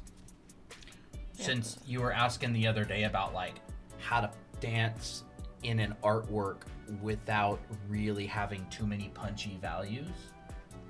And you can do this all over the place, right? And then like your graphical composition becomes much more prominent, and it kind of retains its integrity throughout the artwork, that sort of thing, right? See how like Look at that. she's so separated from this background now because it's extremely simple in terms of values. Wow, that is impressive. It could be a direction. It's kind of along the lines of what you were talking about the other day. I really like that. I have a question. So with the school, is the claim to have everything you need to make your own manga, or does that include webtoons as well? Huh? Everything's on the website. You can read about it. Mm-hmm. Like literally every single thing that's in the school is broken down on the website and explained in detail. Mm-hmm. I guess maybe It's they're a asking like, foundation do we have like a school. class on like comic stuff, webtoons and stuff? Maybe that's what they're asking. I don't really know. Yeah. Yeah, if you want to learn about it, just go read through the page. It's all there. Mhm. There's a bunch of classes. You can see every single class. You can literally look at like what's taught in pretty much every single week of every class. Mm-hmm. It's a foundation school. It's like a college. It's like if you were to go to college and they go, term one, you're doing anatomy and figure drawing. You're doing whatever, heads, faces, and expressions. Term two, you're doing costume drawing. You're doing perspective and dimensional drawing. Yeah. How long do you think your chibi art class is? It's like 16 hours. 16 hours. And by the way, for anyone who's interested, we are currently holding a sale. What school is this? Yes, this is our online school. This is our online school. It's called Anime Art School. This is the website drawanime.com. It's going to be the yellow button on there. And you can use this code SPOOKY to get 20% off. Yeah. Some people recommend drawing something and circling what's wrong, then correcting. What do you suggest to improve? Wait, is that for the school too? Yeah. Yes. It's 20% off of Anime Art School. Mhm. So, like $100 off. $100 off, which is kind of rare for what we do, but yeah. Yeah. And Lau, if you really want to get better at this, I would recommend doing still lifes. Is it for life? Is it for life? Yeah. Yes. The school is a one-time purchase. You own it forever. Mhm. It's not a subscription. You don't have to pay another time to get it again. Like you just have it. Yeah. I would really recommend doing still life studies and trying to apply these things in that way. Again, it's like, but this builds on top of the graphical foundation. So like all of the simultaneous contrasts and stuff, it doesn't work unless the overall graphical composition reads and works well. Like the shapes work well. The focal point makes sense and works well. So it's very, you can't, like this stuff doesn't fix an image. It just kind of makes, it helps you like fill it in. So like good poses, good dark and light. I think overall, like if you want to just improve with drawing, do a bunch of exercises. Like do you don't have to correct everything that's wrong with your drawing. You just got to keep drawing. Like, for instance, if you want to get better perspective, you know, doing a bunch of exercises like this will help you improve a lot if you do it every day. Yeah. Doing a bunch of figure drawing every day. Like, even if it is wrong, because, like, it's not about trying to make the perfect drawing every time. It's about just the mileage, right? You just got to draw a lot. I know it's kind of, like, not super linear, but, like, at the same time, it kind of is. But, like, here, for example, doing a bunch of figure drawings with a process. That's part of improvement. It's not just like, oh, does it look pretty? Is this hand off? It's like starting with correct proportions. That's step 1. Step 2 is volume. Step 3 is anatomical information. You do this a lot, you will improve. Do you guys have a paper texture you like for Procreate? I don't know. I never tried experimenting with that. Does forever mean for year or really forever? Like, yeah, like really forever. Yes, the Yeah. definition. The definition. Are long downward triangles a good base shape to draw bodies? It depends on the character's design, but yeah, it definitely can be. A lot of Disney villains have that. It's kind of like you mean wider at the top, thinner at the bottom, right? Yeah, for sure. Any basic primitive shape can be a really good starting point for a character design. Because any basic shape that's understandable, if you retain that, will lead to an understandable design, in which case, a good design.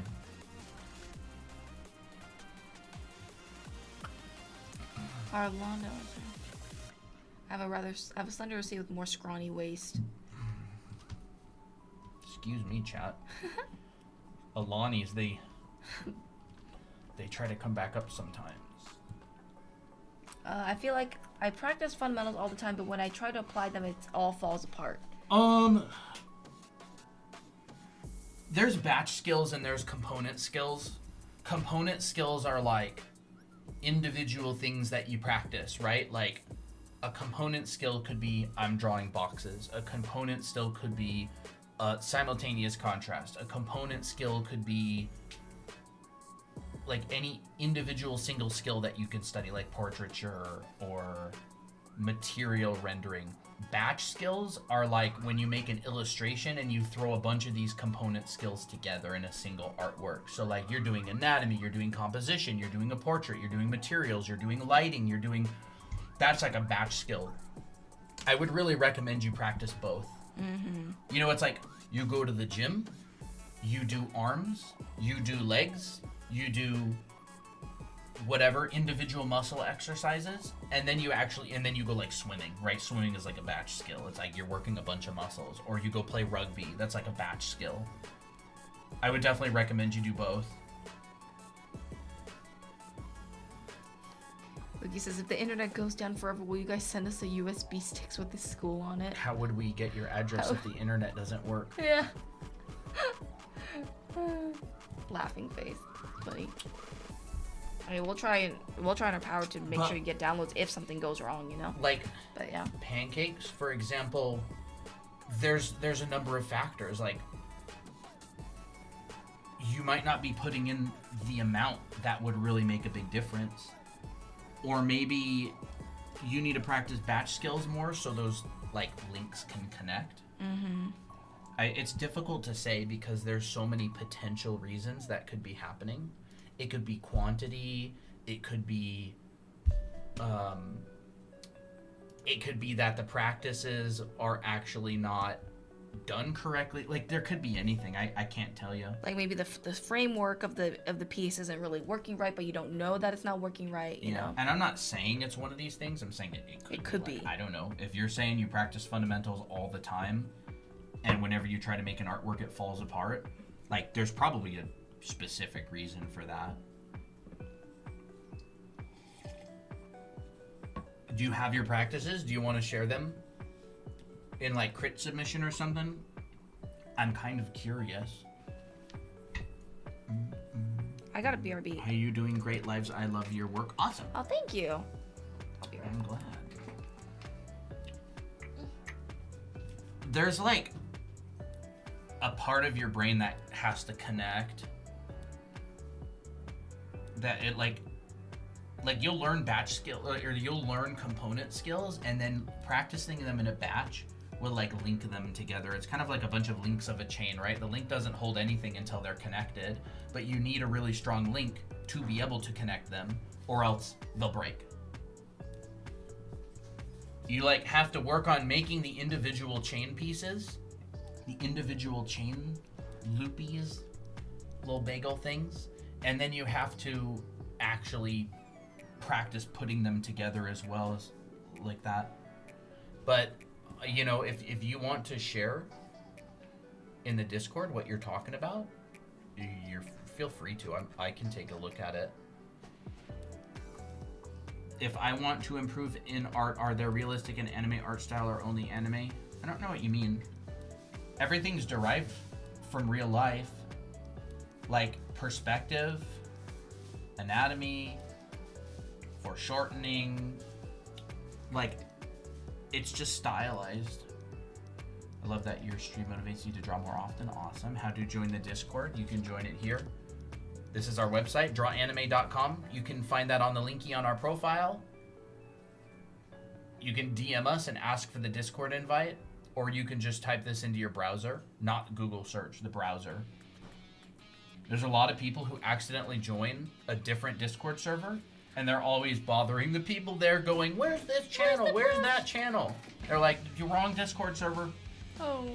I wonder if there's actually anybody who came I from don't that know. server. I've thought about doing a stealth mission, Dahlia. A stealth mission. Do we need someone to do a stealth mission into the other Discord server to see the havoc that we've We've caused. Oh no. We need a spy. The girl in the bottom right is using the web from the overlay as perspective lines. Funny, kind of. Wait, I need to see that. That's on YouTube. Right Yeah. Yep. Kind of there. looks Why is the brush not here? the Hey, where's the brush? Where's the brush that you guys are? We should honestly go over there and give them the brush to give out. Oh, Because that's it's actually like, a great idea. I'm like, we're so sorry that we send you accidentally send people to here's do the that. brush. If people ask about the brush, this is the brush. Yes. That's funny. That would actually be hilarious. They're like, dang, they must have good marketing because we get a lot of people coming in here thinking this is their place. Or maybe it's bad marketing. Maybe we do a bad job and they're always sending people to the wrong spot. When I draw, everything comes out angled. Any tips on how to stop doing that? Angled? Like somehow it's like writing, like you kind of accidentally go. I'm not different sure. way. What I would try to do. Now I don't exactly know like what kind of drawings you want to do, but like pretend this is your paper. I would literally draw like a rectangle on your page or whatever kind of shape that you want to fit. And you're like, okay, I'm gonna have to fit my character within these bounds. And then you just keep like looking, like every step that you take, like your setup. Like what I would do if I'm doing like a character illustration, for example, is I would start off with my pose, but it's like a very simple pose. I'm not starting super detailed and going down and down to hyper detailed, right? Because that will be a waste of time, unless I know what I'm doing. So I'd be like, okay, well here's my very rough framework. Does this match? And does this feel like it's angled or not? And if it's not, if it's like accidentally like to the side like this, then it's easier to change because you're at a very, very rough phase. So you're like, okay. You can even draw like a line going downward and saying like, okay, I'm gonna make my drawing feel like it's standing on the ground. So this is my plumb line. And so when I draw my legs, I'm using this as a base to follow it. You can try that if you're drawing on paper. And if you're on a canvas, then totally fine. You can kind of do whatever you want. Just pretend this is your canvas.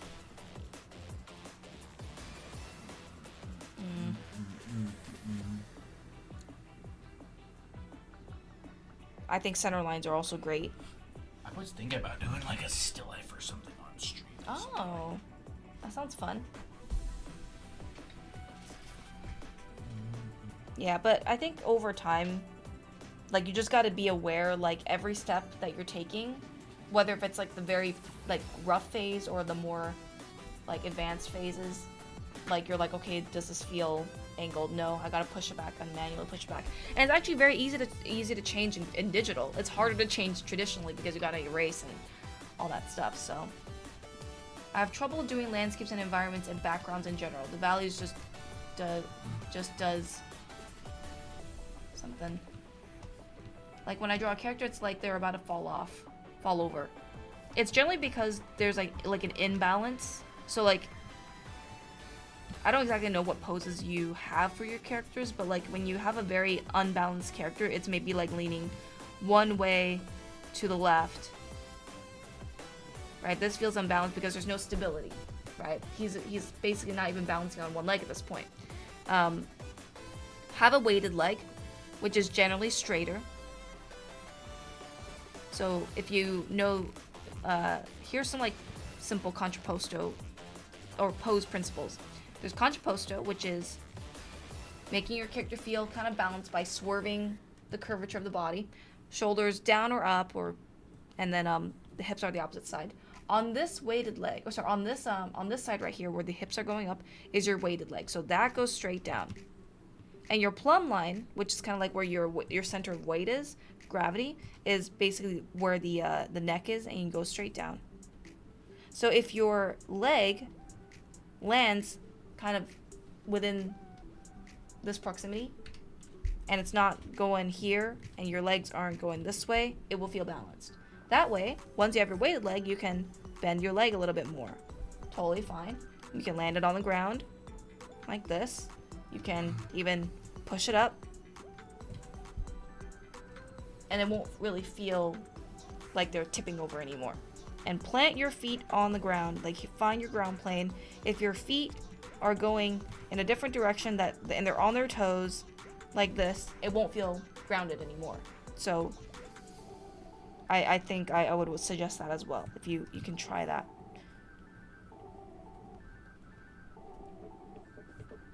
You can have your arms do whatever you want.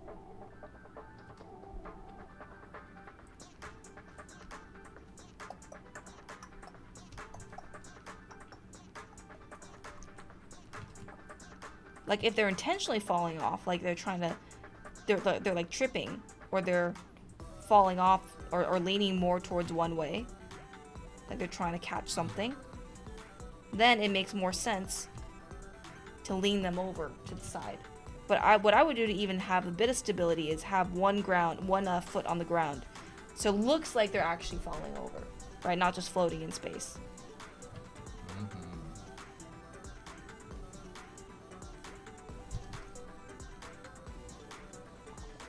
Can you show how it would look if the opposite leg was on the ground?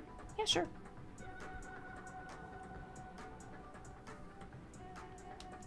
Contrapposto. Other leg is on the ground. This one's up. It would still check out. That's totally valid. Once again, as long as the leg lands around the plumb line area, still feels pretty good. This is generally like a rule of thumb for like standing poses, is when you naturally like lean to one side and it's contrapposto, this side will be the weighted leg where you're resting your weight on.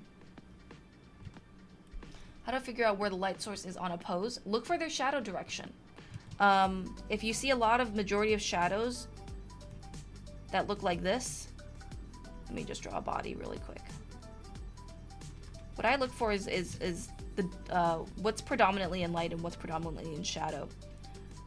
So if I have a pose that's like this, and I want to find out my light source, I will simplify this into cylinders first, because if I know how to render a cylinder and I know how to render a box, it's easier to tell where the light is coming from. Because essentially you're just rendering simple forms, right?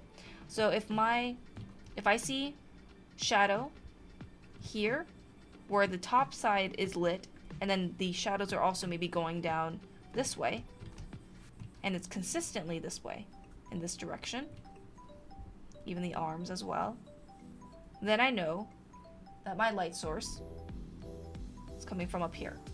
You know, you can even look at the direction of the neck, like the neck shadow.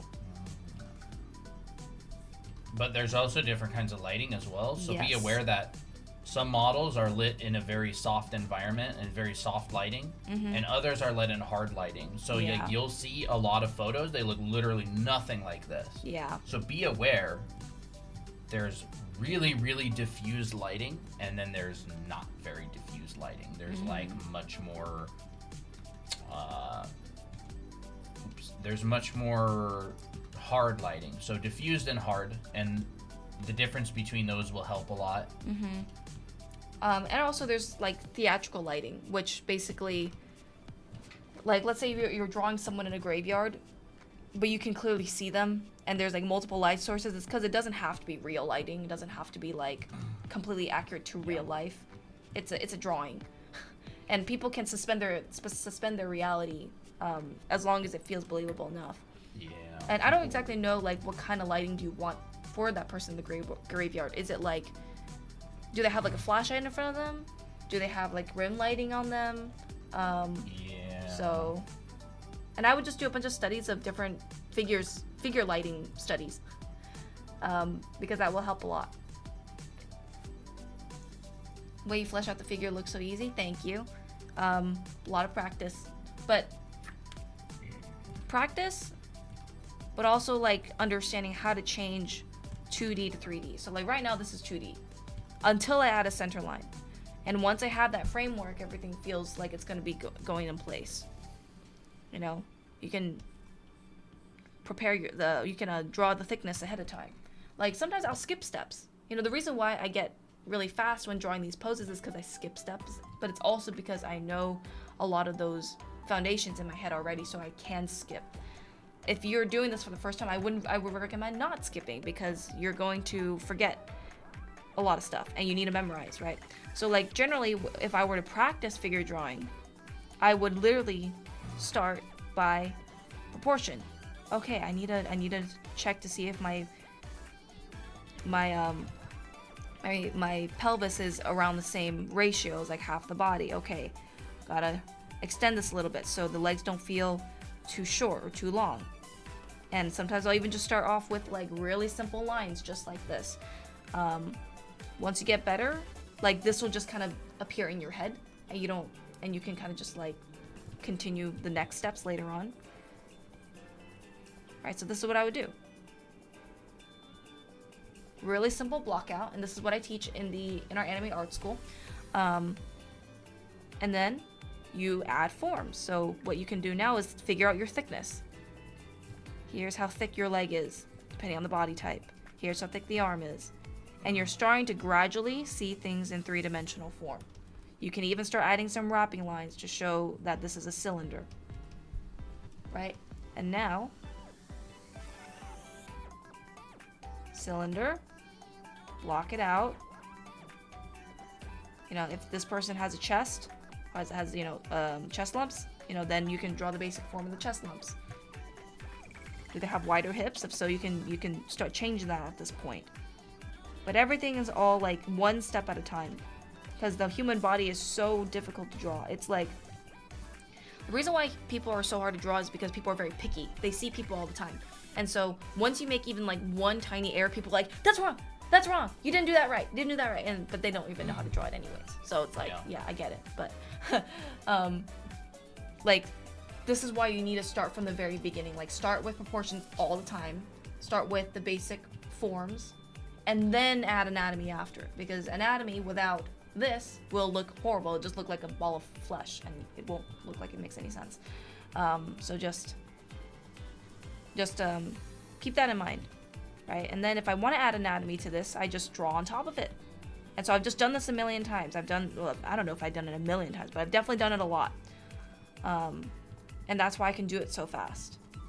But you can, I'm not anything special or anything. You just practice. It's like anybody can do this, which is the great part, right? And then this is where an anatomical information comes in handy. Like, you know where your traps are. You know where some neck muscles are. If you want to show that, you can at this point. Oh, I know that this is my deltoid, but I'm not going to show, I'm not going to make her super toned. So I'm just going to smooth this out.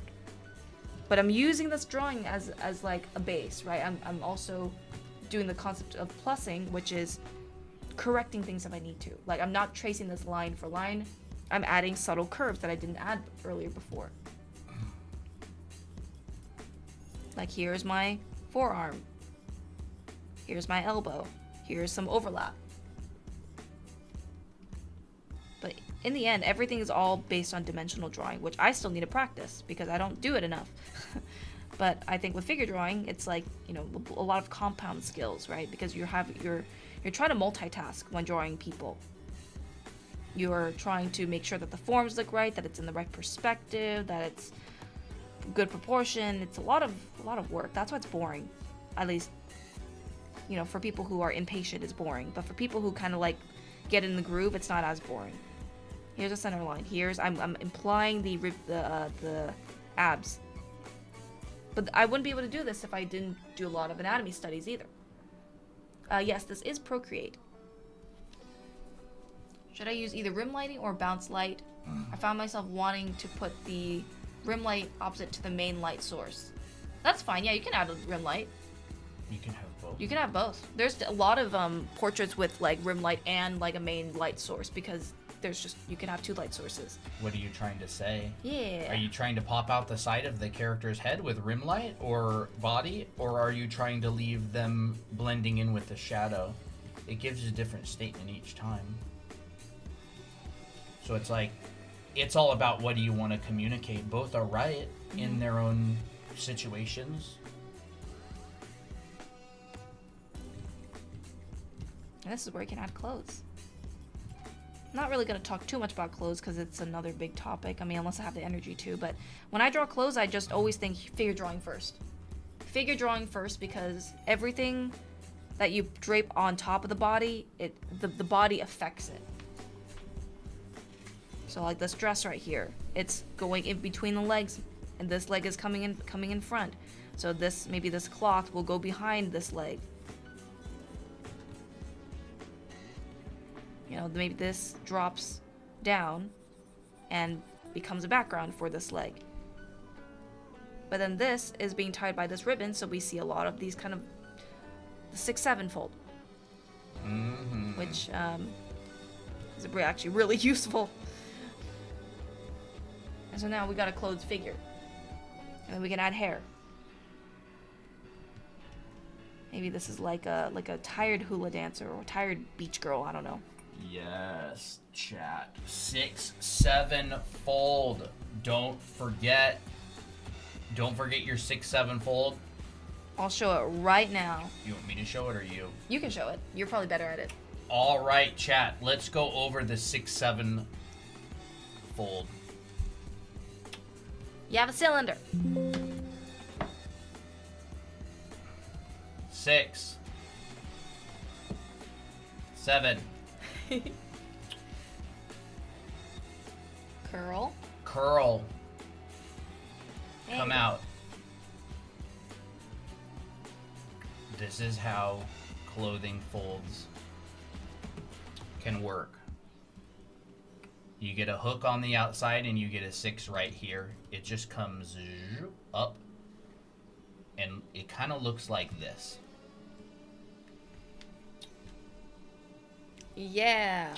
And I'm 6/7. doing a Show the little still life. I'm doing a little still life really quick of this thing that's sitting next to me. Look at Applejack. He's really enjoying the neck scritchies. He always does. I know. Can't believe I'm learning art based on memes, you know? Yeah. Memes are one of the best ways to understand the world. Why make learning boring? I know.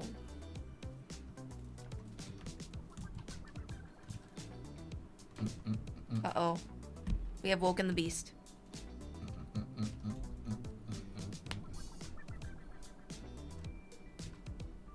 And there he is. Hello, Applejack.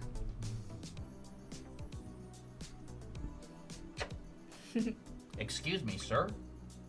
Hey, that's Maya, Lonnie. Hashtag not sponsored. Getting hair in it. He has changed beds. He's going back to bed.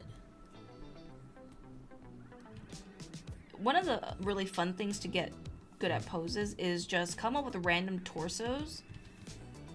Like just draw a random torso in any kind of direction and then like forcibly make a pose. Like you don't even have to think about what pose this should be or like, oh, how do I draw poses the Your right head's way? getting in the frame a little bit.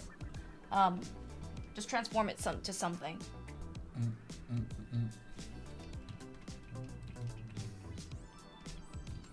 Here's a running pose. But this could also not be a running pose. This could be something else. In fact, I'm going to make all these smaller. I'll do a few more. Here's a torso bending forward, which can also be simplified like a pillow. Totally fine.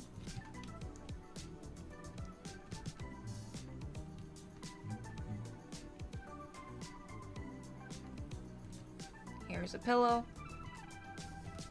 Maybe this is a torso that's kind of turning slightly, so the rib cage is here, but the pelvis is towards the back.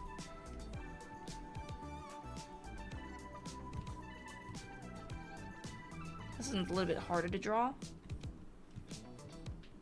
Sometimes I'll just think of underwear. Like, where's the back side of the underwear? Where's the front side?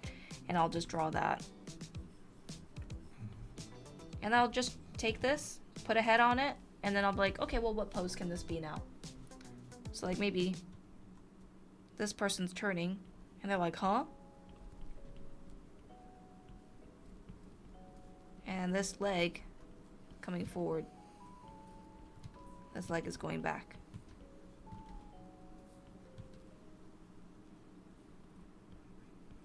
Maybe they're on their tippy toes. And this leg is a little bit back in perspective. So it's a little bit flatter. Oh, there we got a pose. Curled up poses. Here's another curled up pose. You can bring legs up like that. If you know the proportions, you know, you can easily just kind of guesstimate, okay, well, maybe this is how long the legs are. If I squish them together, it'll probably be about almost half the size, or maybe a leg a little bit squished, depending on how high you're bending the legs.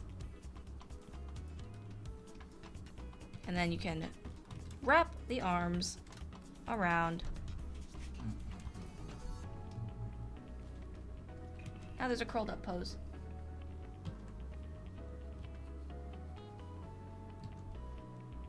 So start on a random torso and add the rest. Yeah, just for fun. Like, you can kind of create any pose that you want with just a torso. Let's do another one. Here's a torso going up. But this can be anything because the story can change, right? Maybe this person's a goddess and they're powering up. So maybe their legs are straight. And they're leaning towards the top, but it's like her legs are like slightly back because she is floating. And maybe we'll have another leg overlapping it. I love adding overlaps in poses. And then here's her arms. I know that my elbow is around the end of the ribcage, so I just swing out from there, swing out from here. And now I have someone powering up. Whether if it's like a sorcerer or like a magic girl, I don't care what it is. And now you got another pose. How do you draw the figure sitting or leaning on something? So what's interesting about when someone is sitting or leaning is that the thing that they're leaning on also adds like structure. So like that's actually part of like that becomes like the weighted leg. So yes, you can have someone asymmetrical and actually leaning to one side. Like maybe they're crossing their arms, but they're leaning against a wall. That's stability.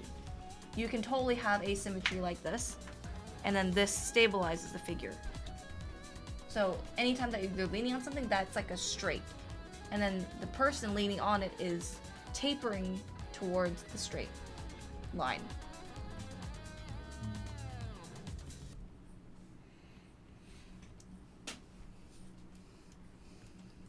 Maybe they're like fall fast asleep, so maybe even their head is like leaning against the wall.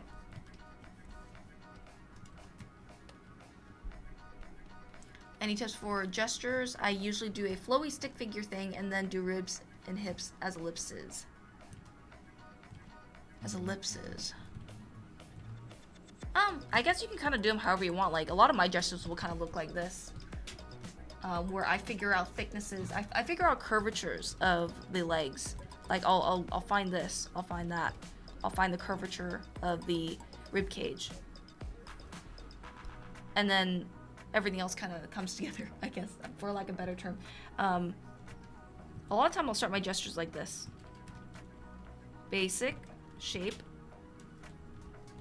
Sometimes 2B arms if I'm in the mood, because that's also gesture. And I'm thinking about how these arms flow into the legs. So like, are the legs bending a certain way, and how do the legs affect, or how do the arms affect it, or how do the arms like go into that pose and make it feel more interesting? I have a hard time with bounce light and rim lighting in the same drawing.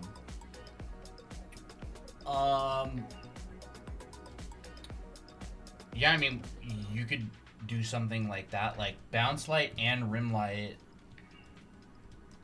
Say you could have an object, you could have a rim light, and that could like light your object a bit like this, right? But then in the bounce light side, say we go and we add, you know, a little bit of ambient occlusion or something. You could have bounce light that sort of fills this area. So that would be bounce light and rim light, but it depends on how much bounce light. It depends on what's bouncing the light, but you would treat them as like separate value groups.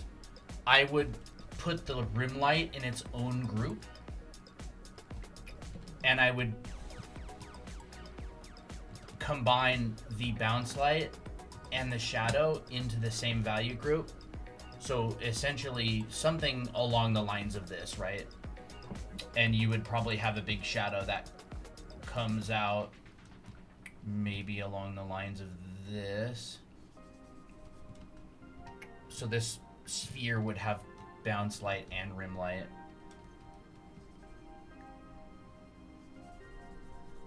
And let's just say we could make the shadow warm and the light cool.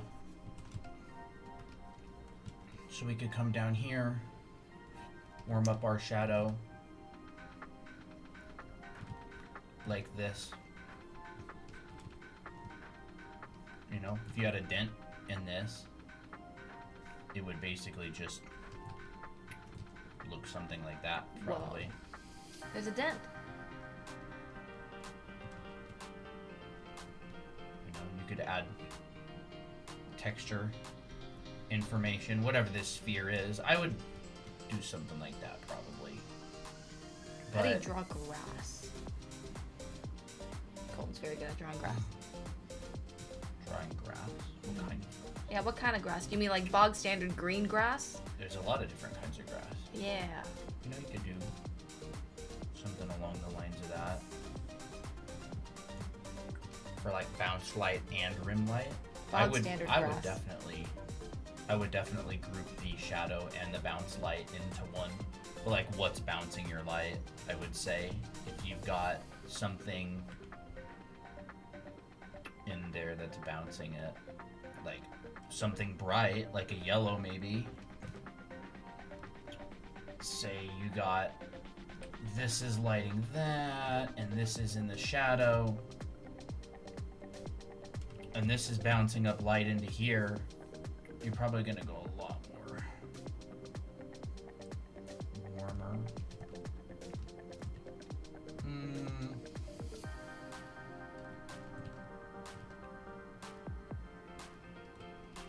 Maybe something more along the lines of like that, if you're getting bounce light coming up from, say, a sheet of paper or something. This is lit by a pretty cool light, so I might make it cooler, make the shadow warmer. Maybe something like this. Grass? I mean, grass a lot of the time will just take on the volume of something. So you could draw like a box, and then you can just mess up your edges and silhouette a little bit.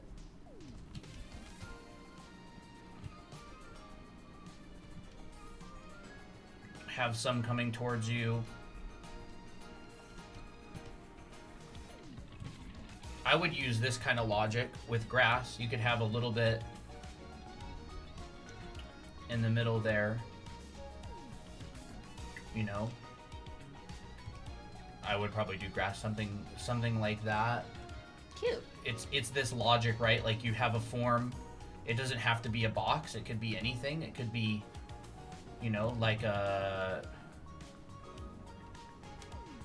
any form you want. It could be this.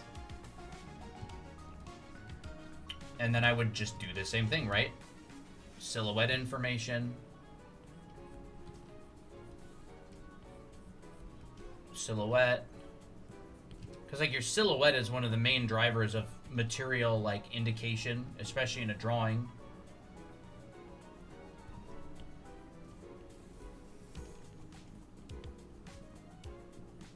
You can have the grass that's kind of going away from us. Some that's coming towards us, silhouette. You could have some that's overlapping there. You know, something like that. In a landscape. Like now it's in a landscape, I don't know. I would say the thing to know about landscapes is as you get further away, things get more compressed. So if you have a landscape, things that are up close are generally going to be bigger shapes. And as you move further away into the distance, your shapes a lot of the time will get compressed. Like this. And these could be patches of grass.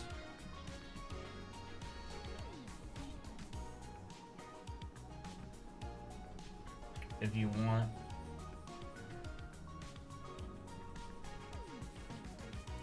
That's how I would treat it in an environment or a landscape, is like it's the same principle. You know, you can have something in the background, you could have whatever, a light patch, light mountain or environment in the background. Design your shapes. Pay attention to how you're designing them. You could have a tree line or something.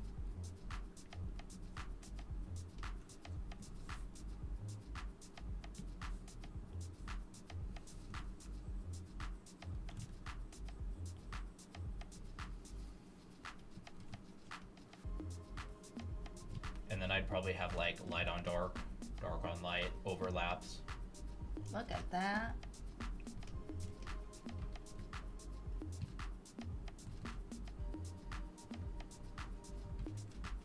Like a Wow. person in a landscape with grass. So I'm having like overlapping lines. Right, you could have grass in the front, close to camera.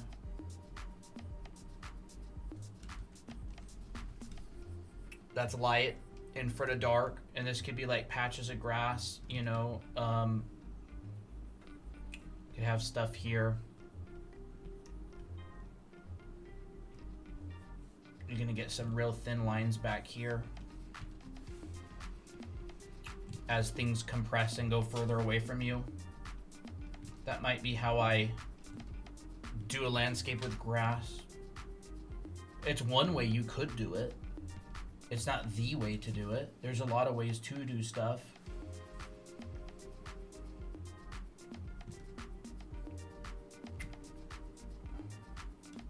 Oh, you mean like this? I'm working in Photoshop. I have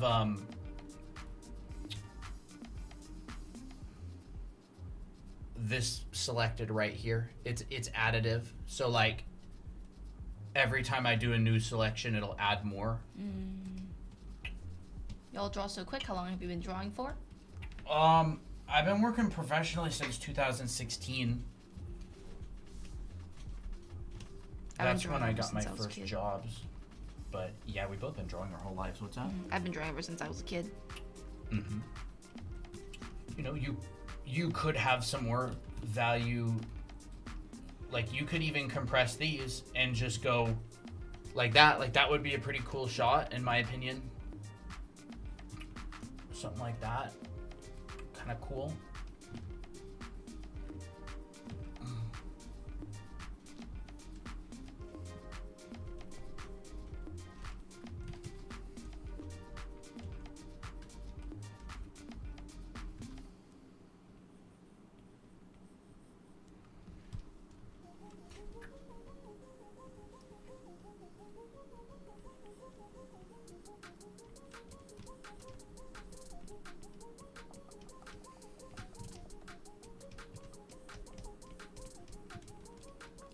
have, And like, a values get darker, or the farther you away you get, or darker usually. It doesn't matter. Interesting.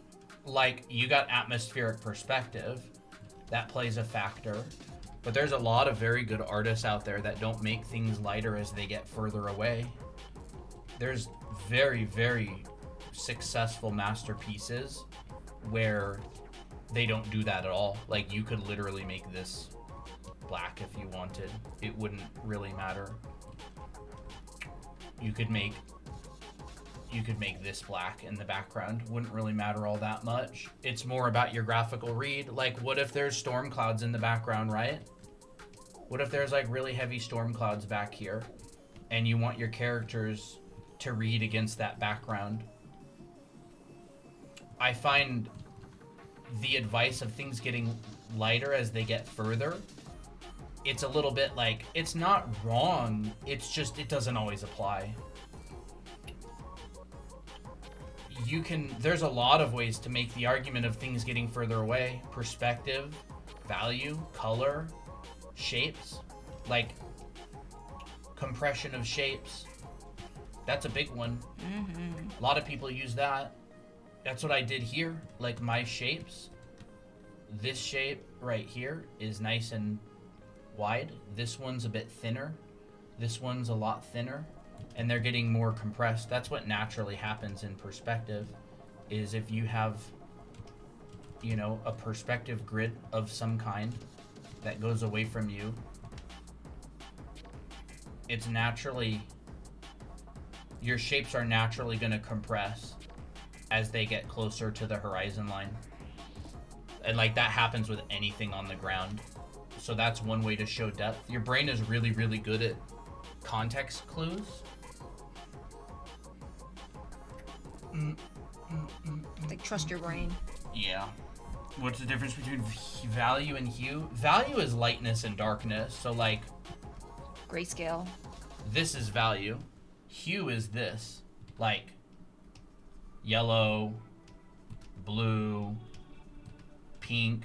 Like if I turn this black and white, like they have different local values because of the colors have their local values. But say for example, if I didn't want them to change value too much, I could just do this, and you can see that these are not really changing value at all. They're all the same, but when I turn them into color, they're different. This is, value is lightness and darkness. Hue is just, you know, yellow, blue, pink, green. Hue is just colors. Yeah, hue is just colors. So whenever someone talks about like a hue shift, it's just like from here to here Without any value change. to here. And I'm not changing the values, I'm just changing the hues. And people will do form change with just hue shifts and temperature shifts. So for example, this box is pretty much one value. If I turn it to color, the sides read through hue. And then the real interesting thing is that this shape right here is being created. Like that's kind of cool to me. That's cool. Wow. That is a lot interesting. of artists will design their compositions in black and white, and you can have all kinds of hue shifts in there.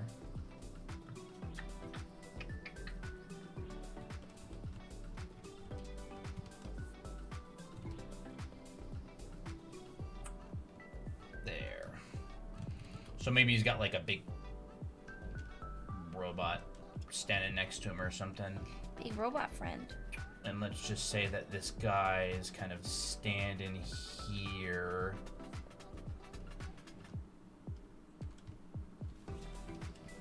Could be an interesting little thumbnail sketch.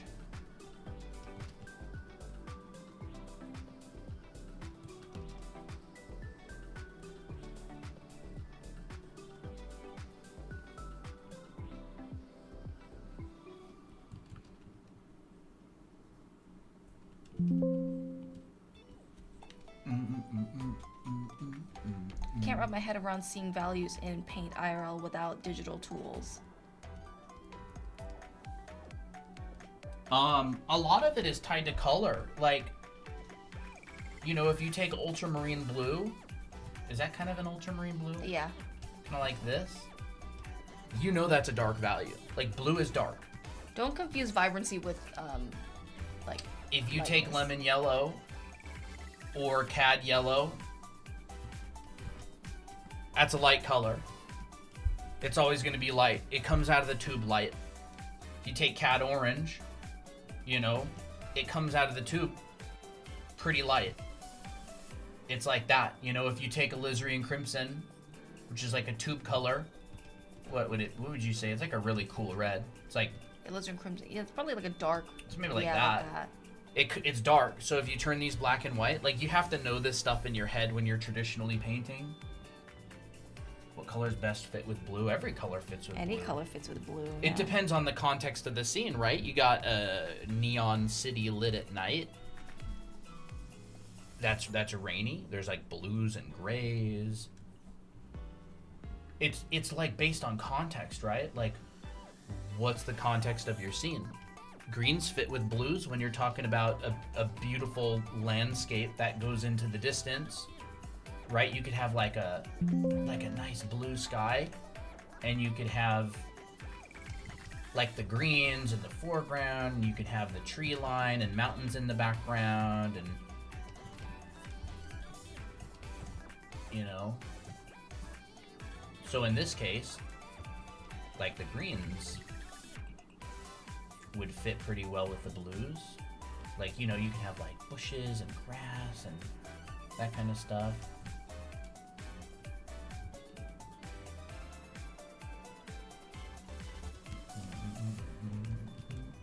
Right, like that would work pretty well as a colored palette, and you could get, you know, nice up there in the sky. But if I were to do like another scene, right? You could have like yellows and blues. Yellows go really well with blues. I think any two colors, pretty much, you can make a good argument for them going together in a scene. Like, it's a pretty cool shot, or like that's pretty Yeah. interesting, you know. And you can put some grays in there. I find that starting with abstraction is hard to You create know, a piece. pink and blue is gorgeous. Pink and blue is great. and, like, let's say a blue like this, that's a pretty palette. You can make an argument for almost any color.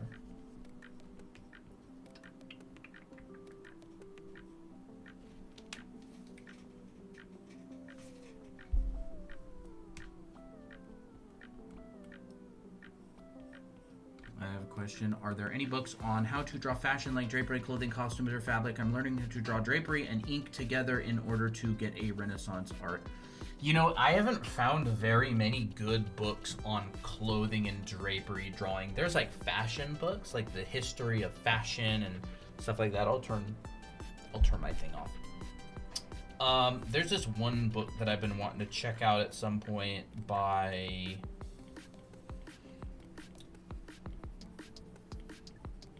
Byrne Hogarth. Byrne Hogarth. Huh? Burnehogarth. He has Dynamic Wrinkles in Drapery. I've heard of the book. I've never actually checked it out myself. It's on my list of things to get.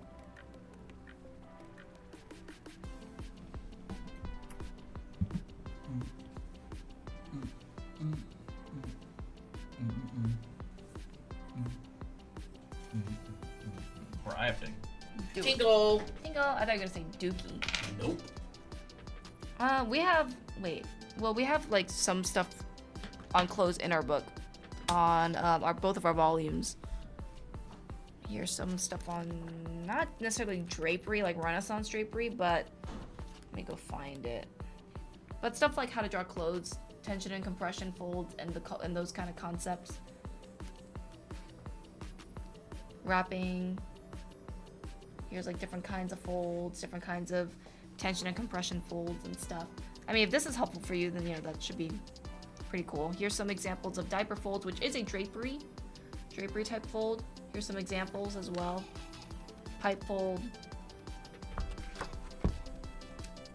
So yeah, that's our book. Thank you. Meat pie. That's a lovely, yummy sounding username. Is there a correct way to hold a pencil to make it easier on your wrist if you draw a lot? To be honest, there's so many different ways people hold a pencil, and I've seen people draw with I've seen people's hand positions that look like this, and I don't even know how they do it. I don't know how they draw like this, but I mean, they do it. I would say a lot of it is trying to find a good pen pressure that allows you to press lighter without going super dark, or it allows you to go super dark without pressing harder. So like, this is our curve for our pressure and smoothing. So it looks like this, so that when I press hard, or when I press just a little bit, it gets darker pretty fast. That can really help with the wrist. Put a lot of work into it. I could tell you've practiced and worked for a long time. Yeah, have. Drawing 2 books actually helps you draw a lot and making sure that's correct. It takes dramatically longer to make a full book than you'll think. Yeah. It's like what you expect times 3 or 4.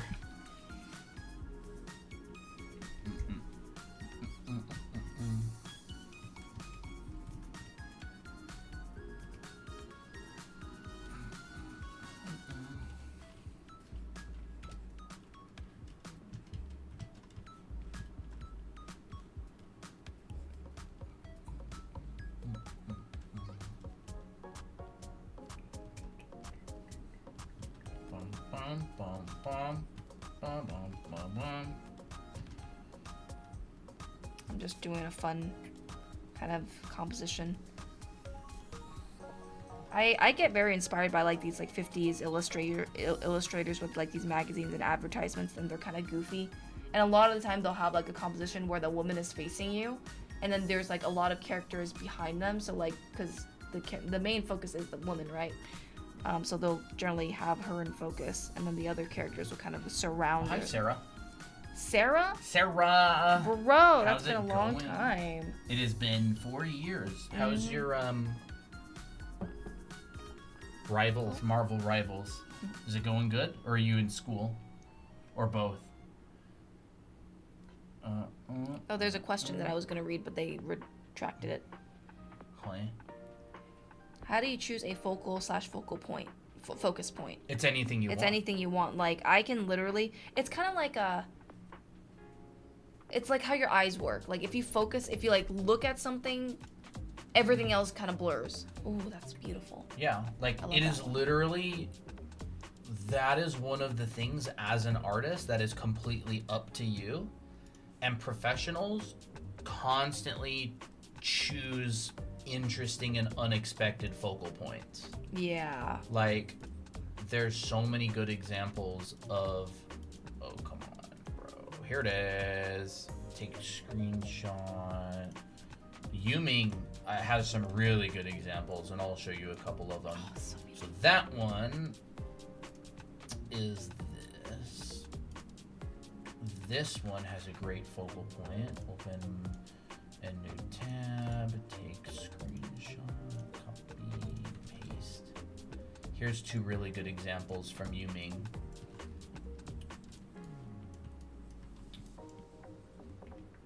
Here's some artworks from Yuming Lee. And guess, you would think generally the focal point would be the face, and a lot of the time that would be true. He decided to make the focal point the earring here. This is the focal point. But usually an image will have multiple focal points. Like, images have multiple focal points a lot of the time. So One focal point is the silhouette of the face. One focal point is the earring here, and kind of like this whole area. So he could have made the focal point her eye, right? He could have made the focal point her eye. He didn't. Here's another one where the face is not really the focal point, but instead The jewelry. kind of like the jewelry and this area.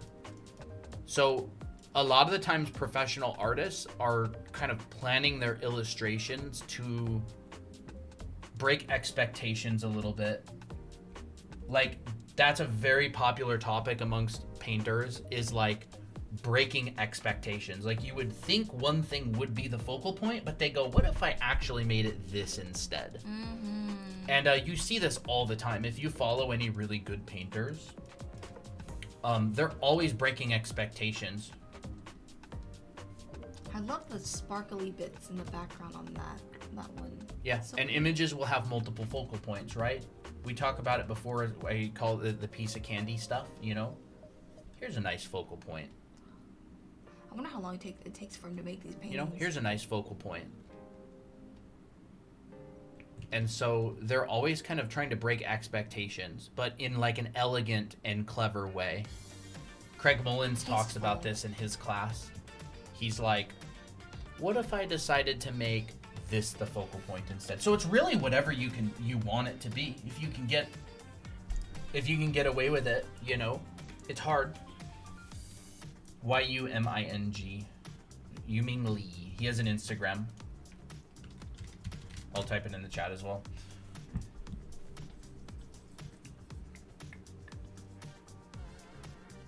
I've gotten pretty busy. Somehow Marvel Rivals makes it into your schedule. Somehow we make the time for the things that mean the most to us.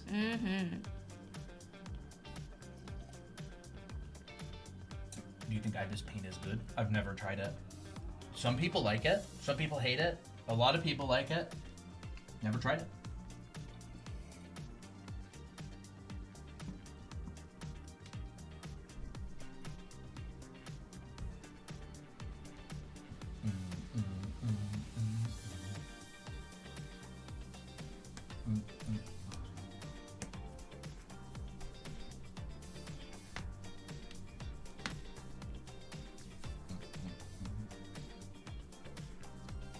What model tablet are you drawing on? iPad Pro 13-inch? Do you think Ibis Paint is good? I heard a lot of our viewers like it. If you can try it and see if it works good for you.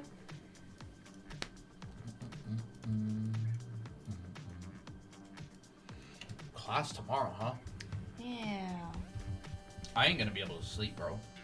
I'm wired. I'm absolutely wired.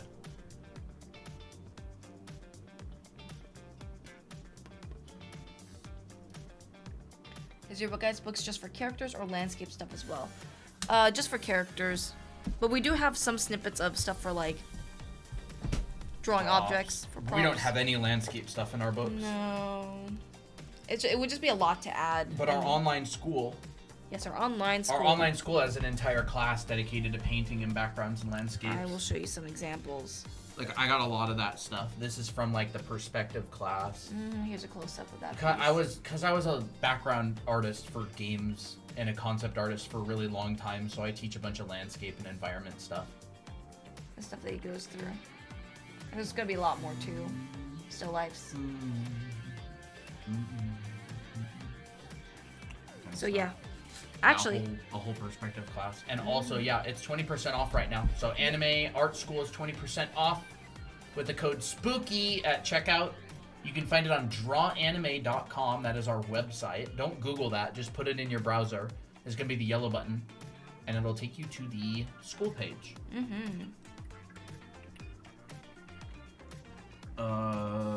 It's the kind of art I want to do. Look up to people that can do game art. You mean like concept art? Yeah, I did that professionally for years before we started our anime academy stuff. yeah. That's the kind of art I want to do. I look up to people that can do game art. Like stylized fun art. That's fun. Yeah, this link is also on our TikTok Yes. bio. I love elegance and classier pieces, and you can always tell how an artist sees women by how they portray them. Yeah. I definitely prefer that kind of look too. Like Sergeant's pieces, like on like drawing the female figure or painting the female figure is just phenomenal.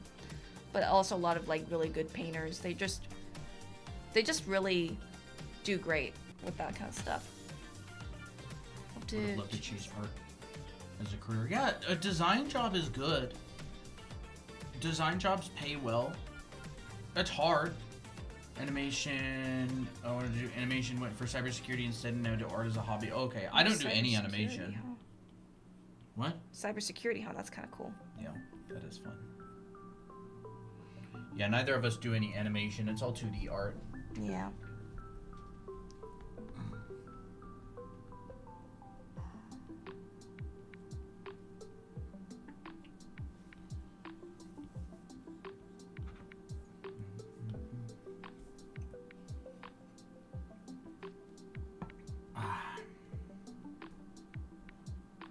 I'm new and I already love Dash Style. Sorry, I don't speak English. All good, thank you.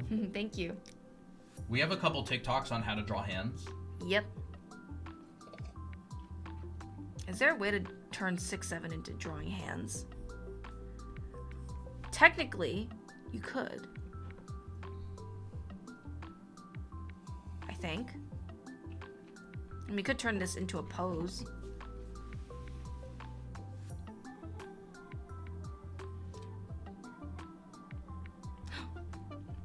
I think I see your vision. Chat, what is so... Why is it... Oh my gosh. Wait! Maybe something like that. Yeah! I don't know. I was crying at your guys' Labubu video. Sarah, yeah, we made that live on stream. Like we had a stream and it lasted 7 hours, and one of the things we did was make a video, and so we were just asking chat the whole time, like, what happens? Like what are people into? Like what do we do? And I'm like, what is 6-7? And they're like, what's a Blabubu? And so we just made the video. We literally scripted it, came up with the idea, recorded it all live on stream. Every bit of it. You can literally hear me voicing it on stream. So it's kind of funny. It's actually doing pretty well on Instagram. It has like 50 something thousand views. People are liking it there for some reason. 55K. It was just a meme. Like we made it as a meme. We just did every silly decision that we could. Look. Well, yeah, you could do that. Hold up.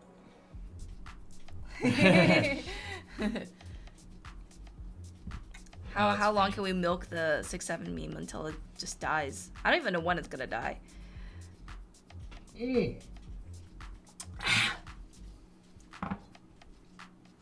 Cosmic Stardust. Sounds like such a fun stream activity. Yeah. We're gonna do more too. We're like, do you want to know how we make TikToks? Like, we'll show you how we make TikToks. These are Asian graceful hands. Dang, that one's like perfect. That one? Yeah, this one, yeah, like, you can't even the tell. 6 is perfect.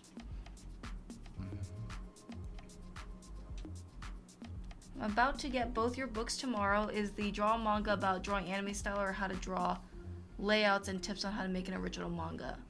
No, it's more of a foundation book, so it teaches you mostly like the basics of drawing heads and faces.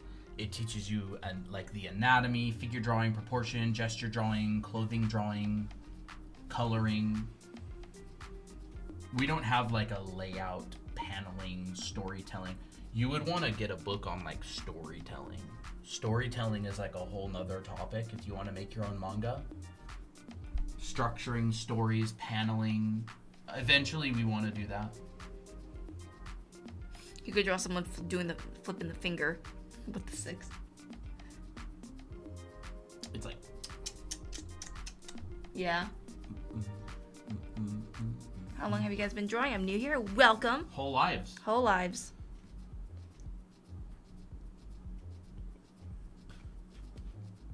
Yeah, and then book number 2 is on character design. Here's another one. You could make a TikTok and it's like, how many 6-7s can I turn into hands? Yeah, that's Like, what I was just thinking. you draw like 6-7, 6-7, 6-7, right? 6-7, 6-7, 6-7, and you make each of these like different hand poses. So it's like hold up. there's like this one, and then there's that one, There's that and one. then there's that one, and then like what would another hand pose be? It'd be like Yeah. I don't even know. And the 7's kind of limited. I don't think it is. It's just it's just like an angle gesture, right? Oh yeah, that's right. It is. Did I see what you DM'd me? Did I? I had these saved.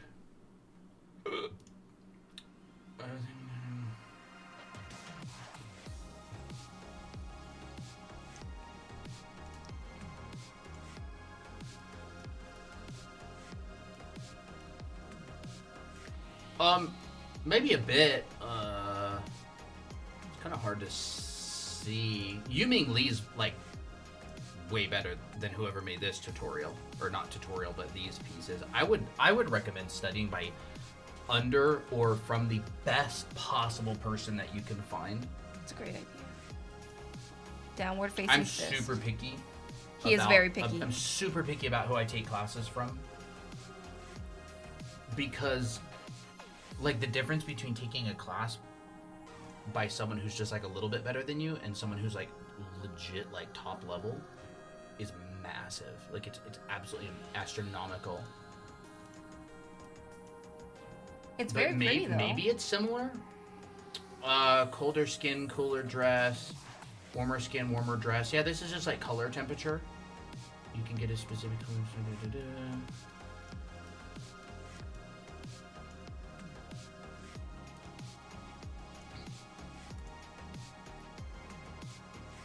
Like, to me, I mean, it looks similar, I guess. I'm not really sure. I would do like master studies, honestly. Bye bye, Sarah. Bye, How do you Sarah. spell their name? Yuming Lee. Yuming. Yuming Lee. And there's some classes on Underpaint Academy that I want to take. Bro, some of these guys are so good.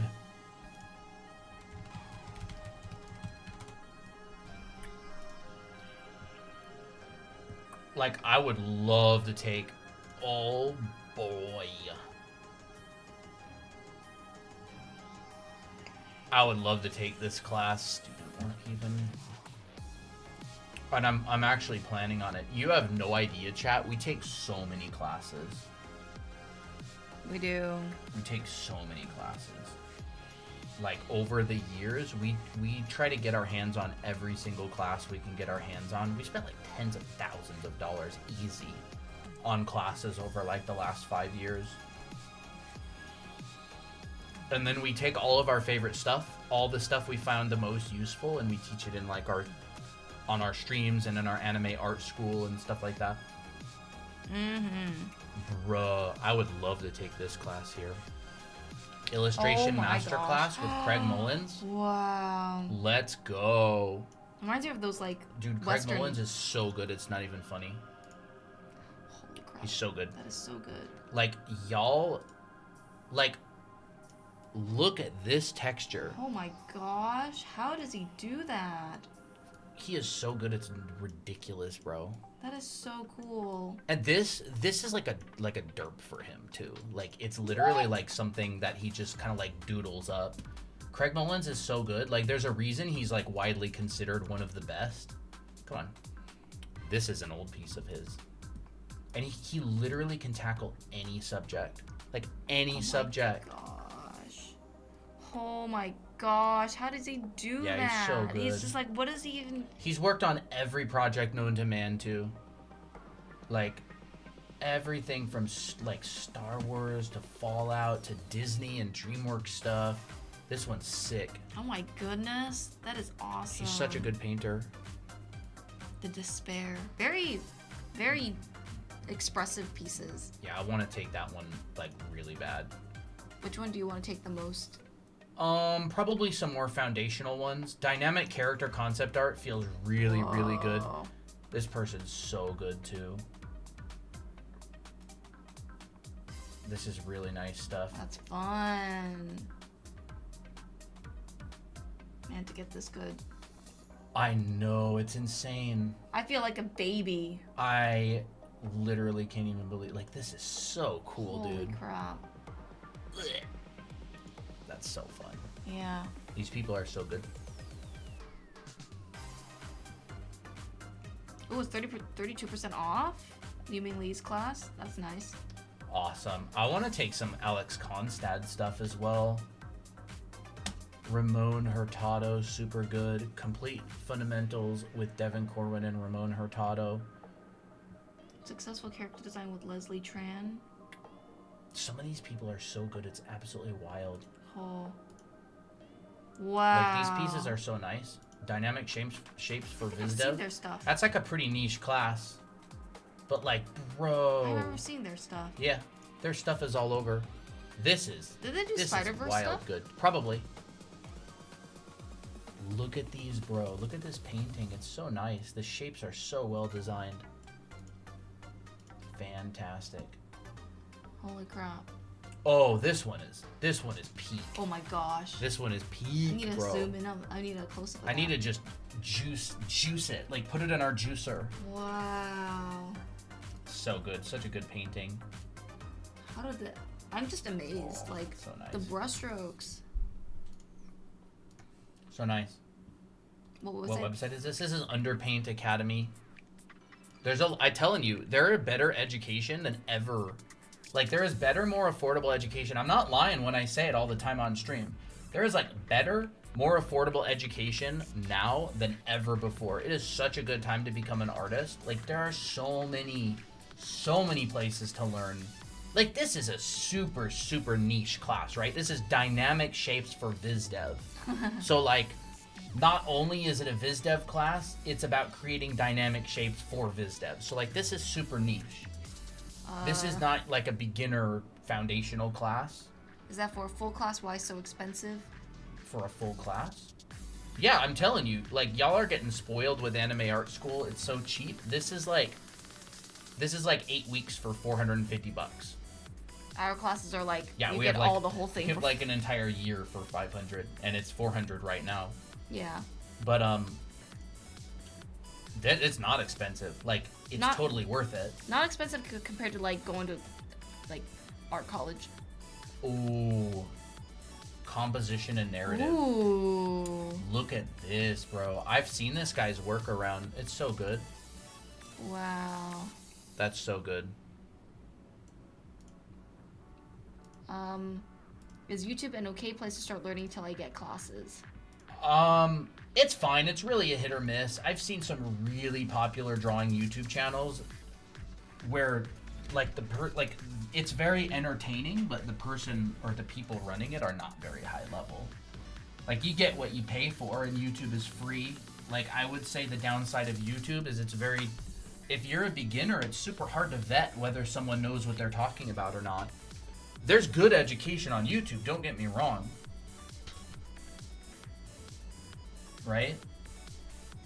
Don't get me wrong, there's good education on YouTube, but how would someone who's a beginner know, like, if it's good or not? You could get sent in the wrong direction for months or years. And stuff that goes viral on YouTube, it doesn't go viral because it's good. It goes viral because it's entertaining or funny or whatever. Like, there's some YouTube channels out there. I found one recently, super, super high level artist, 6,000 subscribers. Yeah. Or like Gene Bond, for example. He has some of the best perspective education on all of the internet, in my opinion. He literally...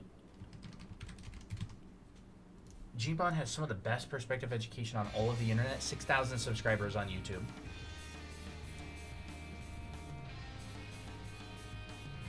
It's because YouTube...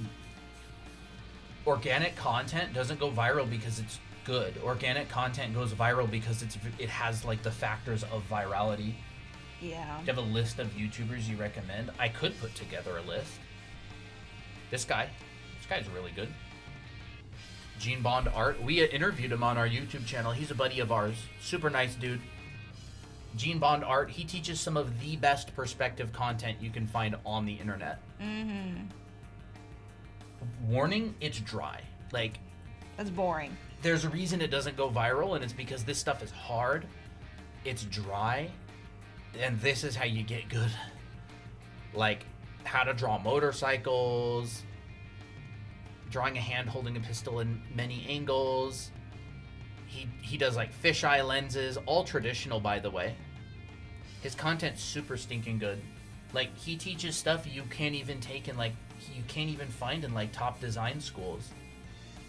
He searched all over all these like niche books. He had to translate books from like Italian and stuff in order to learn some of this perspective stuff. It's crazy. Like, all of my really advanced perspective knowledge Comes from him. he taught me. See, look, there's us. He interviewed us on his YouTube channel yeah. a while back. There is us. See, there we are. Cute. We interviewed each other.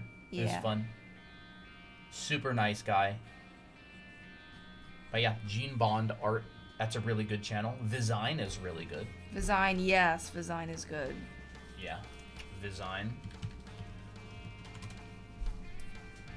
These guys are really good.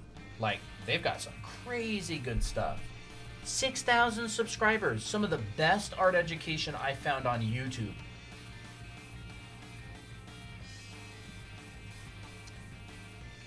Vizine, super good. These guys are legit. Like, legit.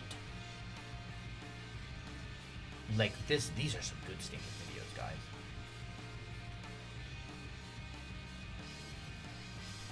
Yeah, I'm doing a study of Mother Gothel sketches, and I was like, oh, I feel like Kitty.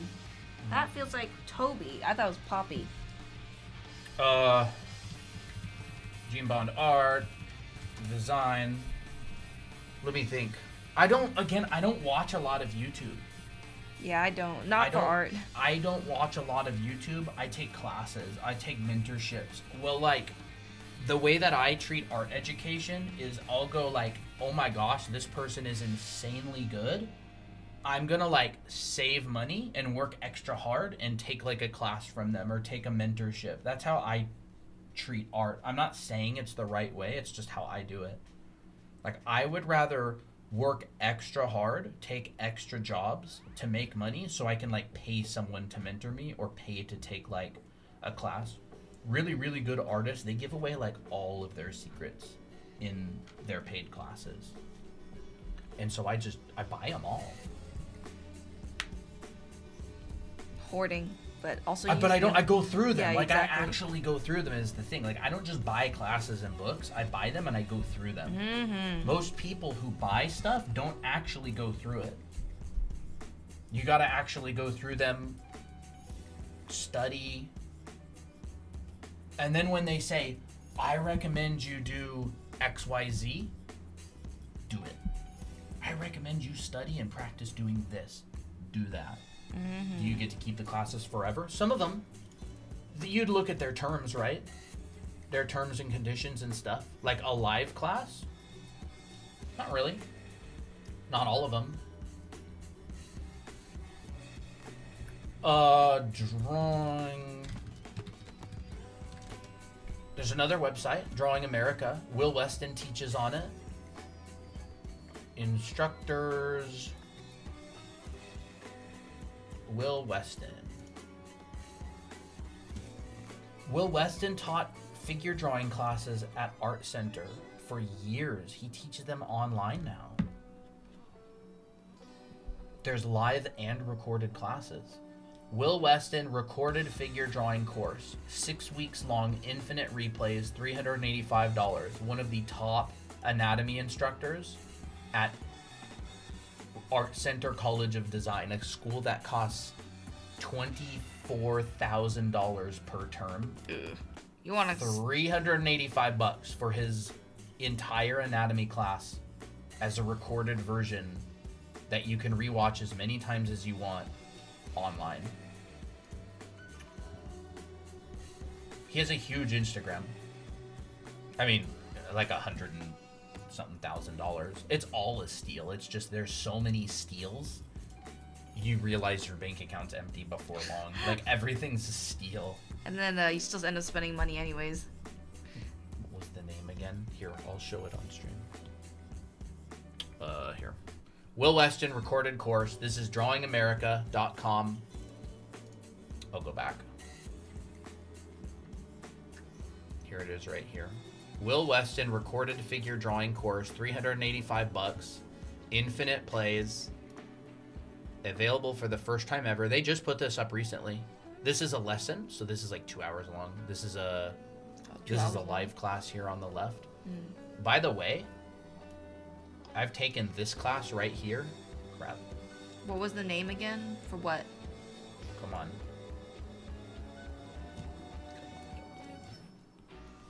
Will Weston, Drawing America, what? This class. Will Weston, Drawing for Composition, recorded. This is one of the best drawing classes I've ever found. I base so much of my curriculum on Will Weston, how he teaches. It's phenomenal. I have this class. It's so good. I gave it to my brother. He was like mind blown. He's also a professional artist. Like a lot of the stuff that we teach on stream, you can literally see. Crap. Cut away. A lot of the stuff that we teach on stream, let me just like screenshot this and copy and paste it in here. Look. Oh, look, it's the same thing. Wow, it's the grass I taught earlier. How about that? Wow, it's the overlaps that I talked about. How about that? This guy was a teacher at Art Center for a really long time. He sent so many artists to Disney and DreamWorks who are working professionally these days. I've taken a lot of this guy's classes. He's very good. We've taken his live figure drawing class probably like 4 or 5 times. Super nice. He doesn't gatekeep at all. He wants everybody to know everything. He's just like, teach everything, teach everything. That's one of the things that like Christine and I really believe in, is like we don't keep anything secret. We don't withhold anything, even on our live streams. We don't like keep any of our secrets. Like I learned this thing about simultaneous contrast and I like told Lau about it earlier on stream. Like we're not gatekeeping it. The only reason that we have paid classes is because there is just so much knowledge and information. We can't possibly teach it all on a stream. But our figure drawing class is very similar to Michael Hampton. It's kind of like a blend between Will Weston and Michael Hampton. Because we've taken, well, I didn't take Michael Hampton's class specifically, but Christian Nakorda, who teaches very similarly to him, they know each other. They teach kind of the same class. But we've studied his book. Why is he super underrated? Doesn't he work at a college? He's actually pretty well known. He's very well known. He has a big Instagram. Yeah. But he also doesn't make super flashy art. Yeah. This guy's like a really, really hardcore teacher. Like he has dedicated his entire life to teaching. This is his Instagram. And he's not necessarily like 265,000 followers on Instagram. That's a lot. Yeah. Here's his stuff. Like he's an anatomy. He did all these blackboard drawings years and years ago. Oops, I'm not logged in. BRB. He's reasonably well known. I'm telling you right now, like there is more easily accessible and affordable education now than almost ever before. Our class is just an amazing steal. A lot of other classes are an amazing steal.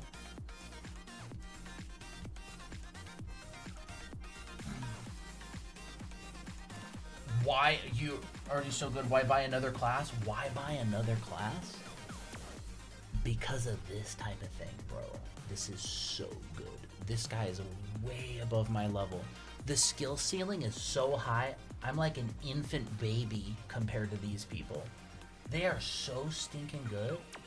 Like, were you looking at Craig Mullins' work earlier? Like, hold up. Where is that?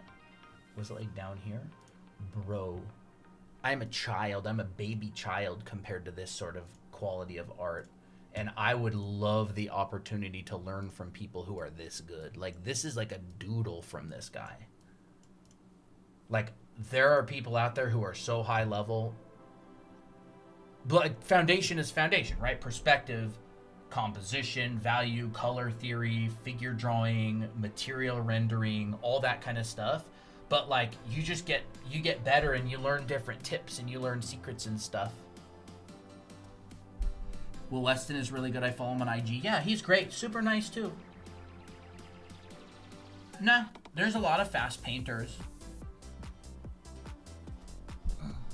Craig Mullins does these in like a couple hours a lot of the time. Lots of artists aren't really well known in the grand scheme of things. Yeah, some of the best artists in the world are not. Like, I'm telling you right now, the way that social media works, it does not spread the best art. It spreads the most viral content. Social media platforms, their goal is to make money. They make more money when people stay on their platform. So they push content that keeps people on their platform, which is like the most entertaining stuff. Not the best artists necessarily. Some really, really good artists are pretty popular, but not all of them. Craig Mullins is very well known. He's like one of the best known artists in like the concept industry. Everybody knows about him. This is Toby. What website were you on? We were on a few websites. Couple of websites. I was on Underpaint Academy. I'll just type it in the chat. Underpaint Academy. I was on Drawing America. Will Weston, you can Google that. I was on Yuming Lee's website. I've just been going around to different websites and stuff.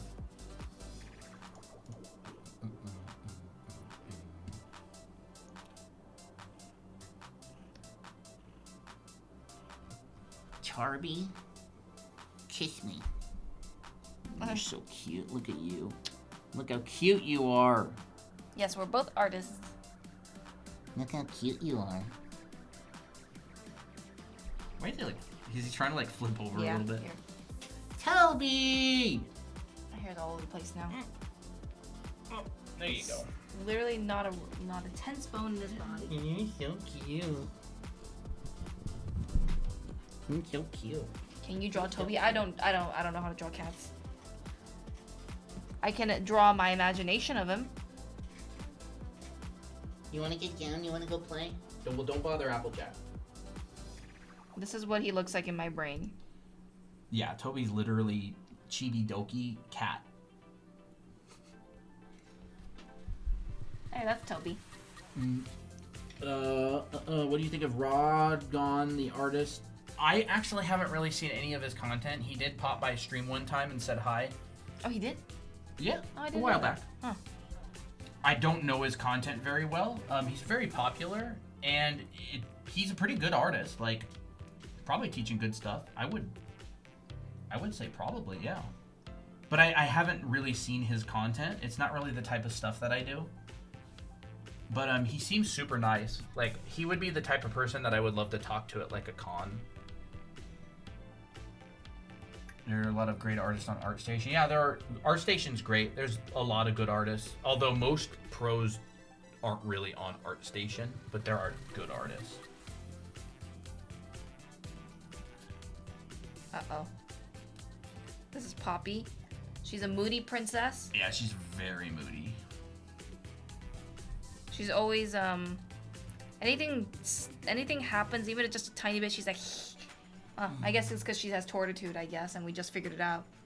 And then Applejack.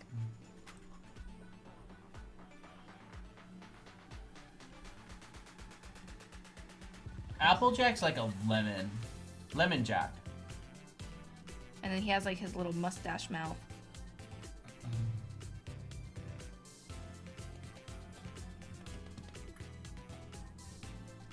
No, he doesn't look like that derpy.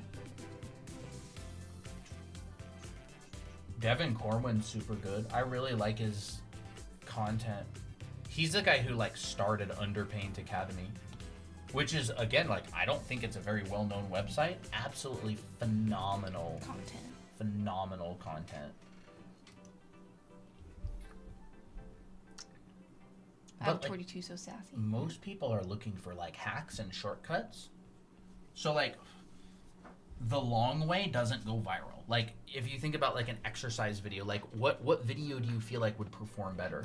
Do No this. shortcuts. No shortcuts.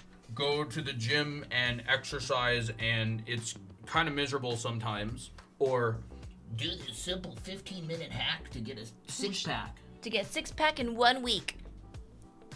oh, Oh yeah, thanks.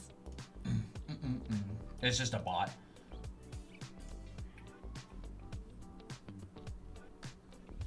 Social media does not promote generally the content that's like the best at getting where you want to be. It's kind of a Yeah. double-sided sword. Like if you know what you're doing, you can do pretty well on social media.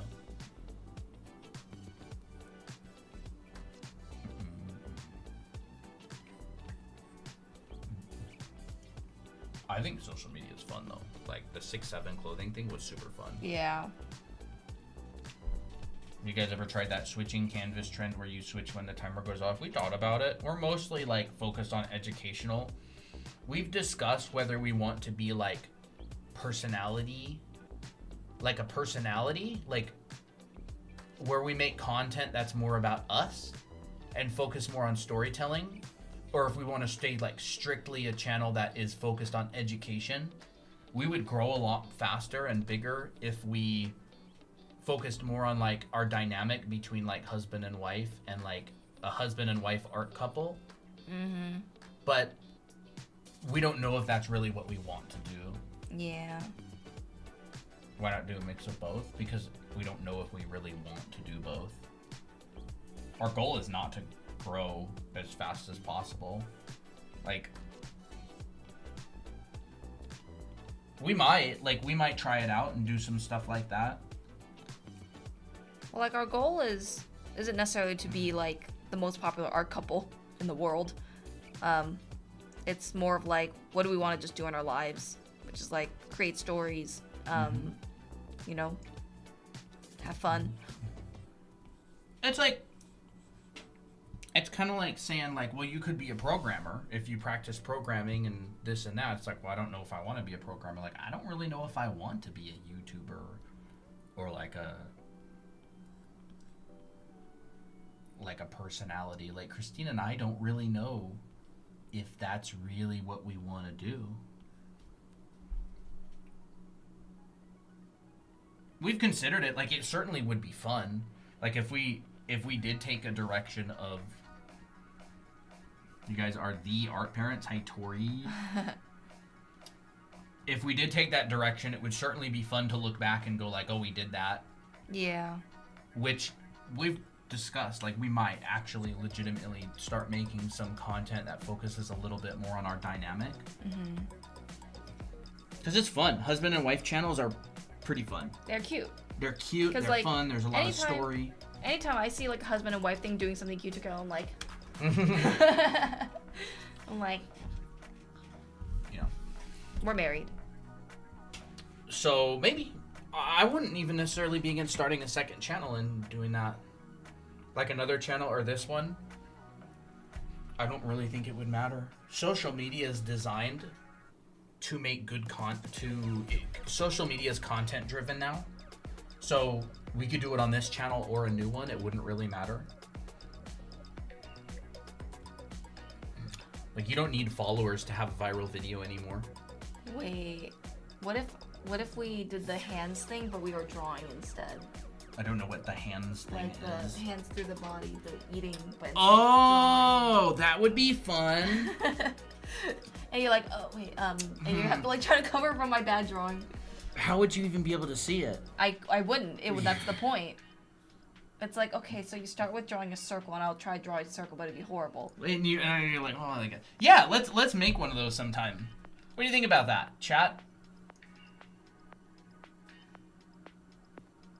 Didn't you guys plan that a while ago? Because Colton told me about that. You mean the the hands, like the eating thing? Yeah, but Christina just thought about the The doing hands art version. instead. That would Yeah, be the art fun. version.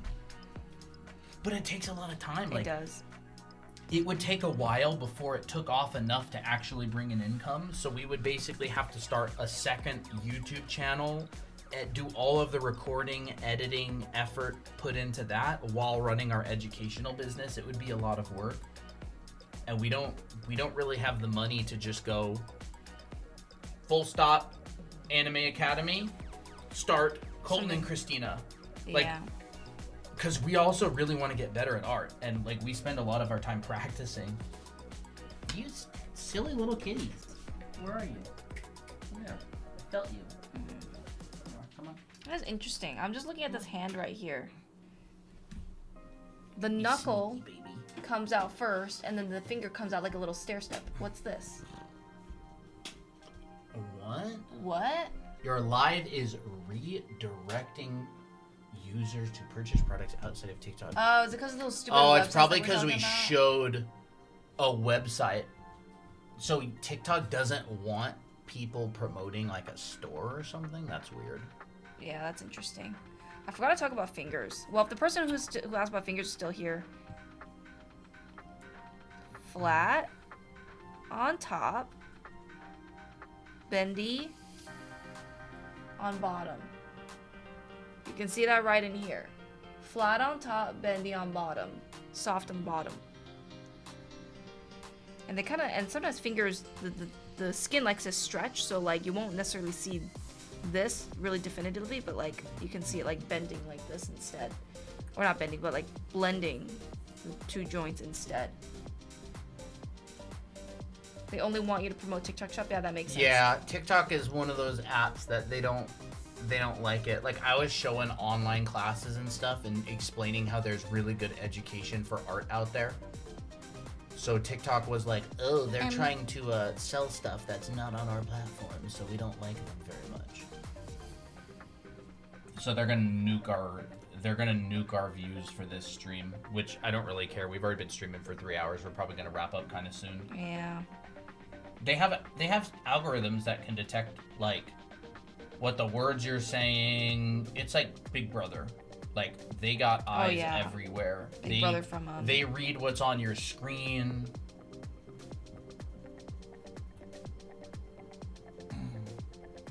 Yeah, they only want you to promote like TikTok Shop and stuff. We live under a, I don't know, society. We live in a society. Yeah. Like I mean, TikTok's the one that sends all the viewers in the first place. Yeah. Like, it's all organic traffic. TikTok's goal is to make money, so they want to promote streamers that make TikTok more money. It's just how it works.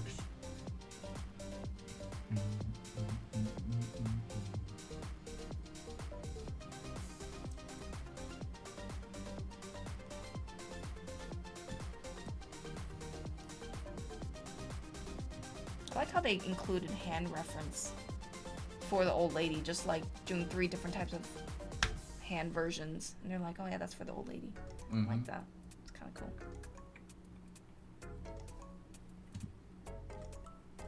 I need to do a bunch of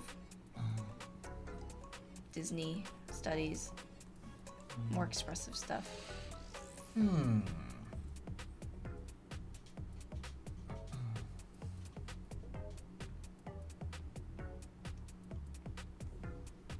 Tried really hard to draw. I tried to draw hands, but I still doing it so bad and can't get it the trick to draw hands. There's no trick. There's no trick. It's a lot of practice and foundational knowledge. Yeah. There's no trick.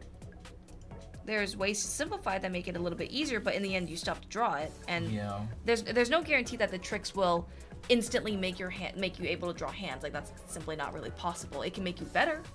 But the key is to just draw a bunch. Like find a process, then draw it a bunch. You're going to be able to get better when after you draw like 10,000 hands. Yeah. The trick, honestly, there is a trick. It's to draw 10,000 hands Yeah.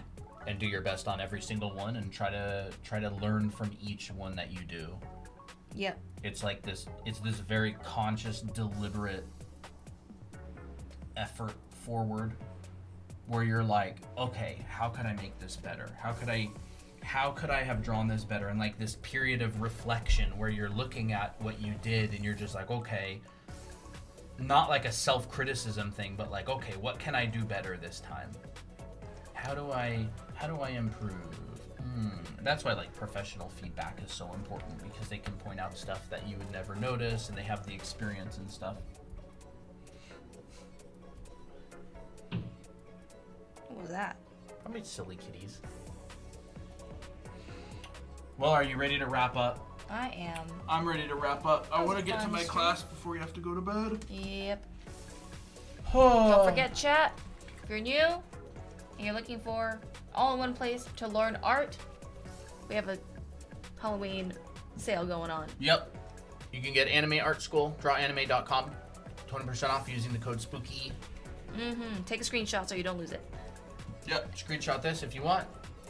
Drawanime.com, and the yellow button is Anime Art School, and you can get 20% off. So, yes, we will see you later. Probably not tomorrow because we're going to be going to a class, but don't forget we also have a Discord server. You can get there on drawanime.com. Also, it's like our link in bio page, so there's Yes. a bunch of stuff on there. Kitties are messing around in Yep. the other room. I hear them. All right.